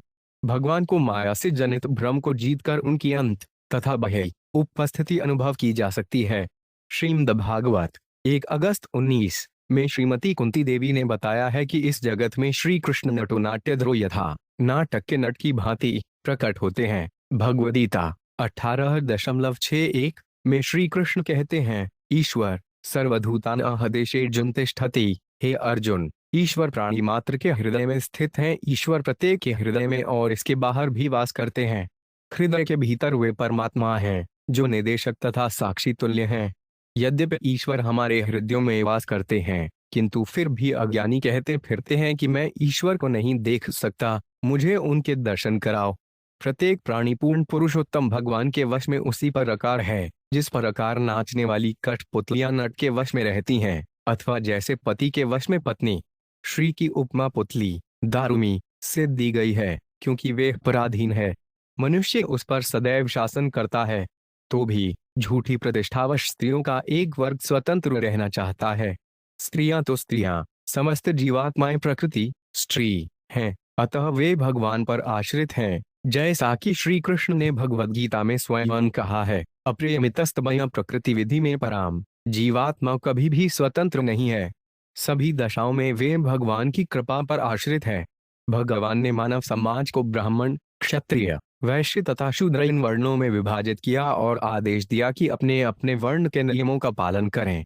इस प्रकार समाज के सभी सदस्य सदैव परम पुरुष के वश में रहते हैं। फिर भी कुछ मूर्ख लोग ईश्वर की सत्ता को नकारते हैं। आत्म साक्षात्कार का अर्थ है भगवान की तुलना में अपनी अधीनस्थ स्थिति को समझना। जब मनुष्य को यह ज्ञान प्राप्त हो जाता है, तो वे श्री भगवान की शरण ग्रहण करता है और माया के चंगुल से छुटकारा पा लेता है। दूसरे शब्दों में, जब तक मनुष्य भगवान के चरण कमलों में आत्मसमर्पण नहीं कर देता, तब तक माया उसे विभिन्न रूपों में वशीभूत करती रहेगी। इस भौतिक जगत में कोई इससे इनकार नहीं कर सकता कि वे वश में है। भगवान नारायण इस भौतिक जगत से परे हैं और वही सबको वश में रखते हैं। इस वैदिक मंत्र से इसकी पुष्टि होती है, एको हव्य नारायण आसीत। मूर्ख लोग नारायण को सामान्य भौतिक जगत के धरातल पर मानते हैं। वे जीवात्माओं की प्राकृतिक स्वाभाविक स्थिति से परिचित नहीं है, इसलिए वे दरिद्र नारायण, स्वामी नारायण या मिथ्या नारायण जैसे शब्द गढ़ लेते हैं। किंतु नारायण व वास्तव में सबों के परम नियंता हैं। यही ज्ञान आत्म साक्षात्कार है। यम लोकपाला किल मत्सरज्वरा हित्वा यतंतो 5 पृथक समेतिव पातु नशेकुद्विप 10 चतुष्पदः सरिसूपस्थाणु यदत्र हश्यते। 27 शब्दार्थ है ईश्वर। इस ब्रह्मांड के बड़े से बड़े नेता यथा ब्रह्म तथा अन्य देवताओं से लेकर इस संसार के राजनीतिक नेताओं तक सभी आपकी सत्ता के प्रति ईर्ष्यालु हैं, किंतु आपकी सहायता के बिना वे न तो पृथक पृथक न ही सम्मिलित रूप से इस ब्रह्मांड के असंख्य जीवों का पालन कर सकते हैं। आप समस्त मनुष्यों, पशुओं यथा गाय, गधा तथा समस्त वनस्पतियों, रेंगने वाले जीवों, पक्षियों, पर्वतों तथा इस संसार में जो भी दिखाई पड़ता है उसके एकमात्र वास्तविक पालक हैं। तात्पर्य: संसारी व्यक्तियों में ईश्वर को सत्ता से स्पर्धा करना फैशन बन चुका है। जब नामधारी विज्ञानी अपनी प्रयोगशालाओं में जीव की सृष्टि करने का प्रयास करते हैं, तो उनका एकमात्र उद्देश्य श्री भगवान की प्रतिभा एवं शक्ति को चुनौती देना होता है। यही माया कहलाती है। यह बैकुंठ लोक में भी व्याप्त है, जहाँ ब्रह्मा, शिव इत्यादि महान देवता वास करते हैं। इस संसार में अपने समस्त प्रयासों के असफल होने पर भी प्रत्येक व्यक्ति झूठी प्रतिष्ठा से फूला रहता है। जब दिखावे के लिए गरीबों को सहायता करने वाले नामधारी परोपकारियों के पास कृष्ण भावनामृत आंदोलन के सदस्य जाते हैं, तो वे कहते हैं कि आप लोग वृथा ही अपना समय नष्ट करते हैं, हम लोग ही असंख्य भूखे जनसमूह का भरण करने वाले हैं। दुर्भाग्यवश उनके इन्हें गिने प्रयास, चाहे व्यष्टि रूप से हो या समष्टि रूप में, किसी समस्या का हल नहीं ढूंढ पाते। कभी कभी तथाकथित स्वामी लोग दरिद्रों को भोजन देने के अत्यंत इच्छुक रहते हैं, वे उन्हें दरिद्र नारायण समझते हैं। जे मूल परम नारायण की अपेक्षा कृत्रिम दरिद्र नारायण की सेवा को वरीयता प्रदान करते हैं। उनका कहना है कि भगवान नारायण की सेवा को बढ़ावा देने को अपेक्षा संसार के भूखे मनुष्यों की सेवा करना श्रेष्ठ है। दुर्भाग्यवश ऐसे भौतिकतावादी व्यष्टि रूप से या संयुक्त राष्ट्र के रूप में समष्टि रूप में अपनी योजनाएं पूरी नहीं कर पाते। सत्य तो यह है कि करोड़ों मनुष्यों, पशुओं, पक्षियों तथा वृक्षों, यही नहीं संपूर्ण जीवात्माओं का भरण पूर्ण पुरुषोत्तम भगवान द्वारा अकेले ही किया जाता है। एक को बहुन आयो विद्धाति कामान, एक ही श्री भगवान सभी जीवों की आवश्यकताओं की पूर्ति करने वाले हैं। भगवान नारायण की सत्ता को चुनौती देना असुरों का कार्य है, किंतु कभी कभी माया के वशीभूत होकर सुर अथवा भक्तजन भी किंकर्तव्य विमूढ़ होकर अपने को सारे ब्रह्मांड का नियामक घोषित करने लगते हैं। ऐसी घटनाओं का उल्लेख श्रीमद् भागवत के दशम स्कंध में मिलता है, जहां शुकदेव गोस्वामी बताते हैं कि किस प्रकार ब्रह्मा जी और राजा इंद्र को गर्व होता है और अंत में वे श्री कृष्ण द्वारा दंडित होते हैं। भवान युगान्तार्णवूर्मिमालिनी क्षोणिमामुषश्च विरुधानिधिम् मया सहोरुक्रमते डजोत्सा तस्मै जगत प्राणनात्मने नम इति। 28 शब्दार्थ है सर्वशक्तिमान ईश्वर। कल्पांत में यह पृथ्वी, जो सभी प्रकार की जड़ी बूटियों तथा वृक्षों की आगार है, जल की बाढ़ से प्रलयकारी तरंगों के नीचे डूब गई। उस समय आपने पृथ्वी सहित मेरी रक्षा की और अत्यंत वेग से आप समुद्र में भ्रमण करते रहे। हे अजन्मा, आप इस समग्र सृष्टि के वास्तविक पालनकर्ता हैं, इसलिए आप ही सभी जीवात्माओं के कारण स्वरूप हैं। मैं आपको सादर नमस्कार करता हूँ। तात्पर्य: ईर्ष्यालु व्यक्ति यह नहीं समझ पाते कि ईश्वर कितने आश्चर्यजनक ढंग से इस ब्रह्मांड की सृष्टि, उसका पालन और फिर संहार करते हैं, किंतु ईश्वर के भक्तजन इसे अच्छी तरह समझते हैं। वे यह देख पाने में समर्थ हैं कि इस भौतिक प्रकृति के अद्भुत कार्यों के पीछे कैसे ईश्वर का हाथ है। भगवद गीता 9.10 में श्री कृष्ण कहते हैं, मयाध्यक्षेन प्रकृति सुयते सचराचरम हेतुनानेन कौन्तेय जगद विप्रवर्ते। है कुंती पुत्र, यह अपरा प्रकृति माया मेरी अध्यक्षता में कार्य करती हुई संपूर्ण चराचर प्राणियों को रचती है। इसके डॉलर अनुसार इस जगत का बारंबार जनवरी और संहार होता है। प्रकृति के समस्त विस्मयकारी परिवर्तन श्री भगवान के निरीक्षण में घटित होते हैं। ईर्ष्यालु व्यक्ति इसे नहीं देख पाते, किंतु जो भक्त हैं वे विनम्र तथा अशिक्षित होने पर भी प्रकृति की इन क्रियाओं के पीछे भगवान के हाथ को देख पाते हैं। हिरण्मयी भगवान विवसति कूर्मत्नौन विश्राणस्तस्य तत्प्रियतमा तनुमर्यमा सैवर्ष पुरुष पितृगण आदि प्रतिरूपधावती मंत्र में मंचानुजपति। 29 शब्दार्थ शुकदेव गोस्वामी आगे बोले, हिरण्मय वर्ष में भगवान विष्णु कच्छप रूप में निवास करते हैं। इस परम प्रिय एवं सुंदर रूप की आराधना हिरण्मय वर्ष के प्रमुख निवासी अर्यमा तथा उस वर्ष के अन्य वासियों द्वारा सदैव की जाती है। वे निम्नलिखित स्तुति करते हैं। तात्पर्य: इस श्लोक में प्रियतम, सर्वाधिक प्रिय, अत्यंत महत्वपूर्ण शब्द है। प्रत्येक भक्त भगवान के किसी विशेष रूप को ही अपना प्रिय समझता है। कुछ सौंदर्य प्रेमी नास्तिक विचारधारा के कारण ऐसा सोचते हैं कि भगवान के कूर्म, शंकर तथा मत्स्य अवतार अति सुंदर नहीं है। वे यह नहीं समझ पाते कि भगवान का प्रत्येक रूप अत्यंत तेजवान है, क्योंकि उनके ऐश्वर्यों में से अनंत सौंदर्य एक है। अतः भगवान के समस्त अवतार अत्यंत सुंदर हैं और भक्त लोग उसको सराहना करते हैं। किंतु जो भगवान के भक्त नहीं है, वे श्री कृष्ण के अवतारों को सामान्य संसारी प्राणी मानते हैं। फलत वे सुंदर तथा असुंदर में अंतर पाते हैं। प्रत्येक भक्त भगवान के किसी एक विशेष रूप को पूजता है, क्योंकि वे उसी रूप में उन्हें देखना चाहता है। ब्रह्म संहिता 5.33 में कहा गया है, अद्वैव मच्युत्पन्नादि अनंत रूपाद्य पुराण पुरुष न वयौनंच। भगवान का परम सुंदर रूप सदैव यौवन पूर्ण रहता है। विशिष्ट संप्रदाय के सेवक उसी रूप को परम सुंदर मानकर निरंतर भक्ति करते हैं। 3 नमो भगवते अकुपाराय सर्वसत वगुण विशेषणायानुप्लशित स्थानाय नमो वर्षपणे नमो भूमने नमो नमो 5 स्थानाय नमस्ते। डबल डंडा। 30 शब्दार्थ है प्रभो, कच्छप स्वरूप आपको मेरा सादर नमस्कार है। आप समस्त दिव्य गुणों के आगार हैं। आप भौतिकता से पूर्णतः रहित तथा परम सत्व में स्थित हैं। आप जल में विचरण करते रहते हैं, किंतु कोई आपका पता नहीं लगा पाता, अतः मैं आपको सादर नमस्कार करता हूँ। अपनी दिव्य स्थिति के कारण आप भूत, वर्तमान तथा भविष्य से बंधे नहीं रहते। आप सर्वत्र सर्वाधार रूप में उपस्थित रहते हैं, अतः मैं बारंबार आपको सादर नमस्कार करता हूँ। तात्पर्य: ब्रह्म संहिता में कहा गया है कि गौलोके सत्य खिलात्म भूत, आध्यात्मिक जगत में सबसे ऊपर के लोक गोलोक में भगवान सदैव रहते हैं। इसके साथ ही साथ वे सर्वव्यापी हैं। ऐसा विरोधाभास केवल श्री भगवान पर ही लागू हो सकता है, जो समस्त ऐश्वर्यों से पूर्ण है। भगवान की सर्वव्यापकता की पुष्टि भगवद गीता से 18.61 होती है, जहां श्री कृष्ण कहते हैं, ईश्वर सर्वभूतानो हृदय से उज्जुन विष्ठति है। अर्जुन, परमेश्वर प्रत्येक प्राणी के हृदय में स्थित है। भगवद गीता में ही अन्यत्र 15.15 वे कहते हैं, सर्वस्य हृदय सब्रविष्टो यतः स्फुरति अप्रोहरंच। मैं सब प्राणियों के हृदय में बैठा हूँ और मुझसे ही स्मृति, ज्ञान और विस्मृति होती है। अत यद्यपि भगवान सर्वत्र विद्यमान है, किंतु वे सामान्य नेत्रों से नहीं देखे जा सकते। जैसा कि अरियम्मा कहते हैं, श्री भगवान अनुपलक्षित स्थान है, अर्थात उनको कोई ढूंढ नहीं सकता। यही श्री भगवान की महानता है। यद्रूपमेत निजमायार्पित मर्थ स्वरूपम बहुरूप रूपितम सख्यान्यस्यास्त्यथोपलम्बना तस्मै नमस्तेन व्यपदेशरूपिणे। 35 शब्दार्थ ए भगवन, यह विराट दृश्य अभिव्यक्ति आपकी अपनी सृजनात्मक शक्ति का प्रदर्शन है। इसके अंतर्गत अनंत रूप आपकी बहिरंगशक्ति माया का प्रदर्शन मात्र है। अतः यह विराट रूप आपका वास्तविक रूप नहीं है। आपके वास्तविक रूप का दर्शन तो केवल दिव्य भावना भावित भक्तजन कर सकते हैं, अन्य कोई नहीं। इसलिए मैं आपको सादर नमस्कार करता हूँ। तात्पर्य: मायावादी दार्शनिक भगवान के विराट रूप को ही सत्य तथा उनके व्यक्तिगत स्वरूप को माया स्वरूप मानते हैं। उनकी त्रुटि एक सरल उदाहरण द्वारा समझी जा सकती है। अग्नि में 3 तत्व होते हैं: शक्ति स्वरूप ऊष्मा, प्रकाश तथा स्वयं अग्नि।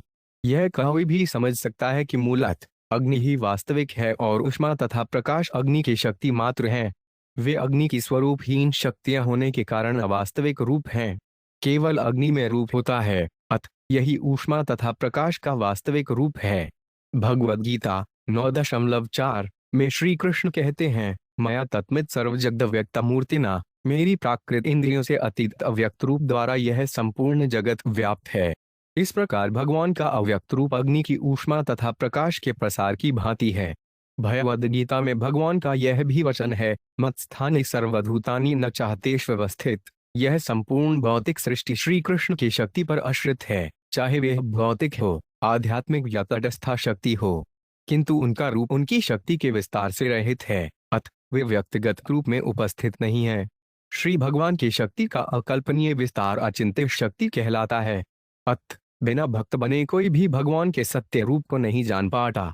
जरायुधं स्वेदज मंडलजोधिधं चराचरं देवर्षि पितृभूत गैंद्रियम झा क्षिति शैलसिरेत समुद्र द्वीपग्रहनेत्र भेदेह 1:32 शब्दार्थ है प्रिय प्रभु, आप अपनी विविध शक्तियां अनगिनत खूपों में प्रदर्शित करते हैं, जैसे कि गर्भ से अंडे से तथा स्वेद से उत्पन्न होने वाले जीव, धरती से पौधों एवं वृक्षों के रूप में विकसित होने वाले जीव, देवता, विद्वान, ऋषि मुनि तथा पितरों सहित चर तथा अचर सारे जीव, बाह्यावकाश, स्वर्गलोक सहित उच्चतर ग्रहमंडल एवं पर्वत, नदियां, महासागरों तथा द्वीपों सहित पृथ्वी ग्रह इत्यादि। तात्पर्य: यह श्लोक ब्रह्म सत्य एवं जयन मिथ्या के सिद्धांत को पूर्णतया नकारता है, जिसके अनुसार ब्रह्म सत्य है, जबकि यह भौतिक जगत अपने महत्व पदार्थों समेत मिथ्या, असत्य है। कुछ भी मिथ्या नहीं है। एक वस्तु स्थायी हो सकती है और दूसरी अस्थायी, किंतु स्थायी तथा अस्थायी दोनों ही तथ्य हैं। उदाहरणार्थ, यदि कोई क्षण भर के लिए क्रुद्ध हो जाता है, तो कोई यह नहीं कहेगा कि उसका क्रोध असत्य है। यह केवल क्षणिक है। दैनिक जीवन में अनुभव की जाने वाली प्रत्येक वस्तु इसी प्रकार की है, यह क्षणिक होकर भी सत्य है। इस श्लोक में विभिन्न स्रोतों से आगत नाना प्रकार के जीवात्माओं का सुस्पष्ट वर्णन मिलता है। इनमें से कुछ गर्भ से उत्पन्न होते हैं और कुछ जैसे कुछ कीट मनुष्य के पसीने से, अन्य अंडे से और कुछ पृथ्वी से अंकुरित होते हैं। जीवात्मा अपने पूर्व कर्मों के अनुसार विभिन्न परिस्थितियों में जन्म लेता है। यद्यपि उसका शरीर भौतिक होता है, किंतु यह कभी मिथ्या नहीं होता। यह किसी भी व्यक्ति को स्वीकार्य नहीं होगा कि मनुष्य का भौतिक शरीर मिथ्या है, इसलिए हत्या की कोई प्रतिक्रिया नहीं होगी। हमारे अस्थायी शरीर अपने कर्मों के अनुसार हमें प्राप्त होते हैं और इसी शरीर से हमें जीवन की वेदनाओं और आनंदों को भोगना पड़ता है। हमारे शरीर मिथ्या नहीं कहे जा सकते, हाँ वे अस्थायी अवश्य हैं।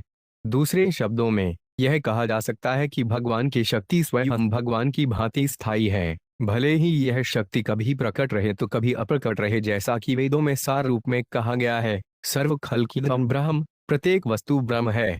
यस्मिन् सङ्ख्ये विशेष नाम रूपाकृतौ कविभिः कल्पितेयम् सङ्ख्याया तत्त्वशाप्नियते तस्मै नमः साङ्ख्यनिदर्शनायते इति। 33। शब्दार्थ है प्रभो, आपका नाम, रूप तथा आकृति असंख्य रूपों में अभिव्यक्त होते हैं। निश्चित रूप से यह नहीं कहा जा सकता है कि आप कितने रूपों में विद्यमान हैं, फिर भी आपके स्वयं के अवतार कपिल देव जैसे मुनियों ने इस विराट जगत में 24 तत्व निश्चित किए हैं। अतः यदि कोई सांख्य दर्शन में रुचि रखता है तो उसे चाहिए कि विभिन्न सत्यों को वे हाथ से सुने। दुर्भाग्यवश जो आपके भक्त नहीं हैं, वे केवल तत्वों की गणना कर पाते हैं, किंतु आपके वास्तविक रूप से अनजान रहते हैं। मैं आपको सादर नमस्कार करता हूँ।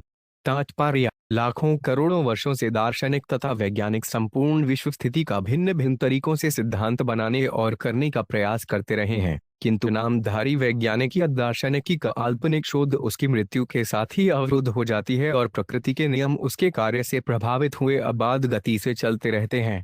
भौतिक सृष्टि में अरबों वर्षों तक परिवर्तन होते रहने के बाद संपूर्ण ब्रह्मांड विलीन हो जाता है और डॉलर प्रकट हो जाता है।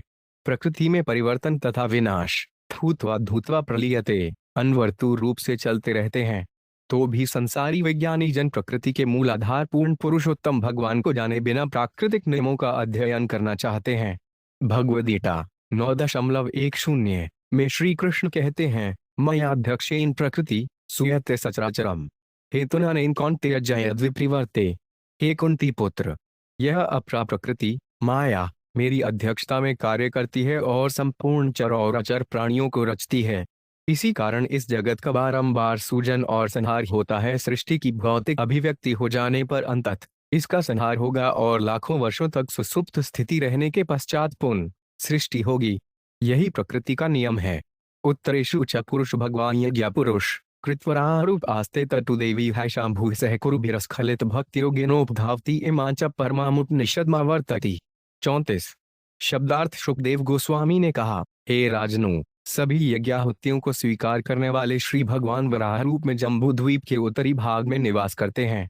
वहां उत्तर कुरुवर्ष में पृथ्वी माता तथा अन्य सभी वासी निम्नलिखित उपनिषद मंत्र का बारंबार जप करते हुए उनकी आराधना करते हैं। 34 नमो भगवते मंत्र तत्त्वलिज्ञाय यज्ञकृत्वे महाध्वराववाय महापुरुषाय नमः कर्म शुक्लाय त्रियुगाय नमस्ते। डबल डंडा। 35। डंडा शब्दार्थ है प्रभो, हम विराट पुरुष के रूप में आपको सादर नमस्कार करते हैं। केवल मंत्रोच्चार से हम आपको पूर्णतः समझ सकते हैं। आप यज्ञ रूप हैं, आप कर्तु हैं। अतः यज्ञ के सभी अनुष्ठान आपके दिव्य शरीर के अंशरूप हैं और केवल आप ही समस्त यज्ञों के भोक्ता हैं। आपका स्वरूप दिव्य गुणों से युक्त है। आप त्रियुग कहलाते हैं क्योंकि कलयुग में आपने प्रच्छन्न अवतार लिया है और आप छहों ऋषधियों के स्वामी हैं। तात्पर्य: श्री चैतन्य महाप्रभु इस कलयुग के लिए अवतार हैं, जैसा कि पुराणों, महाभारत, श्रीमद्भागवत तथा अन्य उपनिषदों में अनेक स्थलों में पुष्टि हुई है। उनके आविर्भाव का विवरण चैतन्य चरितामृत मध्य लीला 6.9 में निम्न प्रकार मिलता है, कलयुगे लीला अवतार ना करे भगवान, अतएव त्रियुग करे काहितार नाम। इस कलिकाल में श्री भगवान लीला अवतार के रूप में लीलाओं के प्रदर्शनार्थ प्रकट नहीं होते, इसलिए वे त्रियुग कहलाते हैं। अन्य अवतारों के विपरीत श्री चैतन्य महाप्रभु कलिकाल में श्री भगवान के भक्त के रूप में प्रकट होते हैं, इसीलिए उन्हें क्षणावतार कहा जाता है। यस्य स्वरूप कवयो विपश्चितो गुणेषु दारुष्यविजातवेद सम मशनन्ति मशना मनसा दिरक्षवो गूढ़ं क्रियार्थनमीरितात्मने। 36। ऋषि तथा मुनि काठ में छिपी अग्नि को अरणि के द्वारा उत्पन्न कर सकने में समर्थ हैं। हे प्रभो, परम सत्य को समझने में दक्ष ऐसे व्यक्ति आपको प्रत्येक वस्तु में, यहाँ तक कि अपने शरीर में भी देखने का प्रयास करते हैं, किंतु आप फिर भी अप्रकट रहते हैं। मानसिक या भौतिक क्रियाओं जैसी अप्रत्यक्ष विधियों से आपको नहीं समझा जा सकता। आप स्वतः प्रकट होने वाले हैं। अतः जब आप देख लेते हैं कि कोई व्यक्ति सर्वभावीन आपकी खोज में संलग्न है, तभी आप अपने को प्रकट करते हैं। अतः मैं आपको सादर प्रणाम करता हूँ। तात्पर्य क्रियार्थ है। शब्द का अर्थ है देवताओं को प्रसन्न करने के निमित्त अनुष्ठानों द्वारा विपश्चित। शब्द की व्याख्या तैत्तिरीय उपनिषद में इस प्रकार दी गई है। सत्यं ज्ञान मनंतं ब्रह्म यो वेद निहित गुहा परमे व्योगन सो उसनुते सर्वान कामान सह ब्रह्म विपश्चितेति, जैसा कि श्री कृष्ण भगवद गीता 7.19 में कहते हैं, बहुन आजयनायन्ते ज्ञानवान्य प्रपद्यते। बहुत जन्मांतरों के अंत में तत्व ज्ञान को प्राप्त पुरुष मुझे सब कारणों का कारण जानकर मेरी शरण में आता है। जब मनुष्य को यह बोध हो जाता है कि भगवान सबके हृदयों में विद्यमान है, और जब वे भगवान को वास्तव में कण कण में उपस्थित देखता है, तो वे पूर्ण जड़ानी होता है। जातविद शब्द का तात्पर्य है वह अग्नि जो काष्ठ के रगड़ने से उत्पन्न होती है। वैदिक युग में ऋषियों द्वारा काष्ठ से अग्नि उत्पन्न की जाती थी। जात वेदय का अर्थ जठराग्नि भी होता है, जो हमारे खाए हुए भोजन को पचाने वाली और भूख उत्पन्न करने वाली होती है। युग शब्द की विवेचना श्वेताश्वतर उपनिषद में की गई है। एक को देव सर्वभूतेषु युग वैदिक मंत्रों के जाप से ही पूर्ण पुरुषोत्तम भगवान को जाना जा सकता है। सर्वव्यापी सर्वद्रिवांतरात्मा वह सर्वव्यापी है और प्रत्येक जीवात्मा के हृदय में स्थित है। कम अध्यक्ष सर्वधूत्राधिवास वह जीवात्मा के सभी व्यापारों का साक्षी है। साक्षी चेता केवल निर्गुणक परमात्मा साक्षी होने के साथ साथ जीवनी शक्ति भी है, तो भी वे समस्त भौतिक गुणों से परे हैं। द्व्य क्रिया हेत्वनेश कर्तभिरी माया गुणैर वस्तु निरीक्षितात्मने अन्वीक्षया ज्ञातिष्यात्म बुद्धि भी निरिस्तमाया कृते नमो नमः। 37 शब्दार्थ भौतिक सुख के साधन। शब्द गंध रूप स्पर्श स्वाद इंद्रिय कर्म इंद्रियों के अधिष्ठाता देवता शरीर अनंत काल तथा अहंकार, ये सभी आपकी माया से उत्पन्न है। जिन्होंने योग के द्वारा अपनी बुद्धि को स्थिर कर लिया है, वे यह देख सकते हैं कि ये सभी तत्व आपकी माया के ही परिणाम हैं। वे आपके दिव्य रूप को भी प्रत्येक वस्तु की पृष्ठभूमि में परम आत्मा के रूप में देख सकते हैं। अतः मैं पुनः आपको नमस्कार करता हूँ। तात्पर्य भौतिक सुख के साधन मानसिक क्रियाएं, इंद्रिय सुख के प्रति लगाव, शरीर मिथ्या अहंकार इत्यादि सभी भगवान की माया से उत्पन्न है। इन सब कार्यों का आधार जीवात्मा है और जीवात्माओं के संचालक हैं परमात्मा।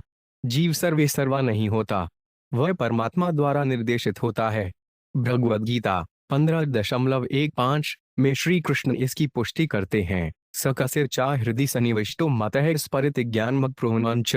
मैं सब प्राणियों के हृदय में स्थित हूँ और मुझसे ही स्मृति ज्ञान और विस्मृति होती है। जीव निर्देशों के लिए परमात्मा पर निर्भर करता है। आध्यात्मिक ज्ञान को प्राप्त व्यक्ति अथवा योग क्रिया यम नियमासनादि में पटु व्यक्ति ही सत्व को परमात्मा या श्री भगवान के रूप में जान सकता है। परमेश्वर ही सभी प्राकृतिक घटनाओं के मूल कारण है। अत उन्हें सर्व कारण कारणम सभी कारणों का कारण बताया गया है। हमें जो कुछ भी दिखाई पड़ता है उसका कुछ न कुछ कारण है, और जो कोई समस्त कारणों के मूल कारण श्री कृष्ण को देख सकता है, वही वास्तव में देख सकता है। सच इदानंद विग्रह श्री कृष्ण ही प्रत्येक वस्तु को पृष्ठभूमि में है। जैसा कि भगवद गीता 9.10 में वे स्वयं इसकी पुष्टि करते हैं। मयाध्यक्षेन प्रकृति सुयते सचराचरम हेतुनानेन कौन्तेय जयद्विप्रिवर्ते। हे कुंती पुत्र, यह अपरा प्रकृति माया मेरी अध्यक्षता में कार्य करती है और यह संपूर्ण चराचर प्राणियों को रचती है। इसी कारण इस जगत का बारंबार सूजन और संहार होता है। करोति विश्वस्थिति संयमोद्यन्यसिप्सितमीक्षतुर्गुणय माया यथायो भ्रमते तदाश्रय ग्रावनो नमस्ते गुणकर्म साक्षिणे। 38 शब्दार्थ है प्रभो, आप इस भौतिक जगत की सृष्टि पालन या संहार के इच्छुक नहीं है, किंतु बद्ध जीवों के लिए अपनी सृजनात्मक शक्ति के द्वारा इन क्रियाओं को निष्पादित करते हैं। जिस प्रकार चुंबक पत्थर के प्रभाव से लोहे का टुकड़ा घूमता है, ठीक उसी प्रकार जब आप समस्त माया पर दृष्टि फेरते हैं तो सारे जड़ पदार्थ गति करने लगते हैं। तात्पर्य कभी कभी मन में यह प्रश्न उठता है कि भगवान ने जीवों के लिए अनेक प्रकार के कष्टों से पूर्ण इस भौतिक जगत की सृष्टि क्यों की है। यहाँ यह उत्तर दिया गया है कि श्री भगवान जीवों को कष्ट भोगने मात्र के लिए भौतिक जगत की सृष्टि नहीं करना चाहते। परमेश्वर तो बद्धात्माओं के सुख भोग के लिए इसकी सृष्टि करते हैं। प्रकृति के कार्यकलाप स्वतः नहीं चलते रहते। प्रकृति माया पर भगवान की दृष्टि पड़ने से ही प्रकृति उसी प्रकार आश्चर्यजनक तरीके से कार्यशील हो जाती है, जिस प्रकार की चुंबक पत्थर के कारण लोहे के टुकड़े इधर उधर घूमने लगते हैं। चूंकि भौतिकतावादी विज्ञानी तथा नामधारी सांख्य दार्शनिक ईश्वर में विश्वास नहीं करते, इसलिए वे प्रकृति को बिना किसी अधीक्षक के कार्यशील होती मानते हैं। किंतु वास्तविकता ऐसी नहीं है। चैतन्य चरितायत आदि 18 जून 19 में भौतिक जगत की उत्पत्ति की व्याख्या इस प्रकार दी गई है। यद्यपि सांख्य माने प्रधान कारण जड़ हरते का तुन्ने जगत सुजन निज श्री शक्ति प्रभु संचारे प्रधाने ईश्वरेर शक्ति तब्बेहयत निर्माणे। नास्तिक सांख्य दार्शनिक सोचते हैं कि समग्र भौतिक शक्ति से विराट जगत की सृष्टि होती है, किंतु वे गलती पर हैं। जड़ पदार्थ में गति करने की शक्ति नहीं होती, अतः यह स्वतंत्र रूप से कार्य नहीं कर सकता। भगवान अपनी सृजन शक्ति का भौतिक अवयवों में संचार करते हैं, तब भगवान की शक्ति से द्रव्य गति करता है और परस्पर क्रिया करता है। सागर की तरंगें वायु द्वारा गतिशील होती हैं। वायु का सूजन आकाश से होता है और प्रकृति के त्रिगुणों के विक्षोभ से आकाश की उत्पत्ति होती है तथा वे त्रिगुण समग्र भौतिक शक्ति माया पर भगवान की कृपा दृष्टि से परस्पर क्रिया करते हैं। अतः सभी प्राकृतिक घटनाओं के मूल आधार श्री भगवान ही हैं, जैसा कि भगवद गीता में पुष्टि की गई है। मया अध्यक्षेण प्रकृति सुयते सचराचरम। इसकी व्याख्या चौतन्य चरितामृत आदि 5.59 से 61 में भी की गई है। जयत कारण नहे प्रकृति जड़ रूपा शक्ति सजलारिया तारे कृष्ण करे कृपा। कृष्ण शक्ति प्रकृति हय गौण कारण अगे शक्ति लौ यह छे करे जारण। अतएव कृष्ण मूल जयत कारण प्रकृति कारण यह छे अजायलस्तन। चूंकि प्रकृति जड़ रूप है, अतः यह भौतिक जगत का वास्तविक कारण नहीं हो सकती। भगवान श्री कृष्ण जड़ प्रकृति में अपनी शक्ति का संचार करके अनुग्रह प्रदर्शित करते हैं। इस प्रकार श्री कृष्ण की शक्ति से प्रकृति गौण कारण स्वरूप है, जिस प्रकार से लोहा अग्नि की शक्ति से लाल होता है। अतः श्री कृष्ण इस विराट जगत के मूल कारण है। प्रकृति बकरी के उस गलस्तन के तुल्य है जिसमें से दूध नहीं निकलता। इस तरह वैज्ञानिकों तथा दार्शनिकों की यह भारी भूल है कि वे पदार्थ जड़ को स्वतंत्र रूप से गतिशील मानते हैं।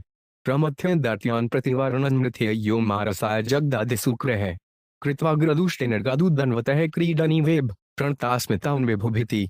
39 शब्दार्थ है प्रभो, इस ब्रह्मांड में आदि शुकर रूप में आपने हिरण्याक्ष दैत्य के साथ युद्ध करके उसका संहार किया। फिर आपने अपने दाढ़ों के अग्रभाग से मुझ पृथ्वी को गर्भोदक सागर से उसी प्रकार ऊपर उठा लिया जैसे क्रीड़ारत गज जल में से कमल पुष्प तोड़ लेता है। मैं आपके समक्ष नतमस्तक हूँ। इस प्रकार श्रीमद्री भागवत के 5 स्कंद के अंतर्गत जम्बू द्वीप के निवासियों द्वारा भगवान की स्तुति नामक 18वें अध्याय के भक्ति वेदांत तात्पर्य पूर्ण हुए।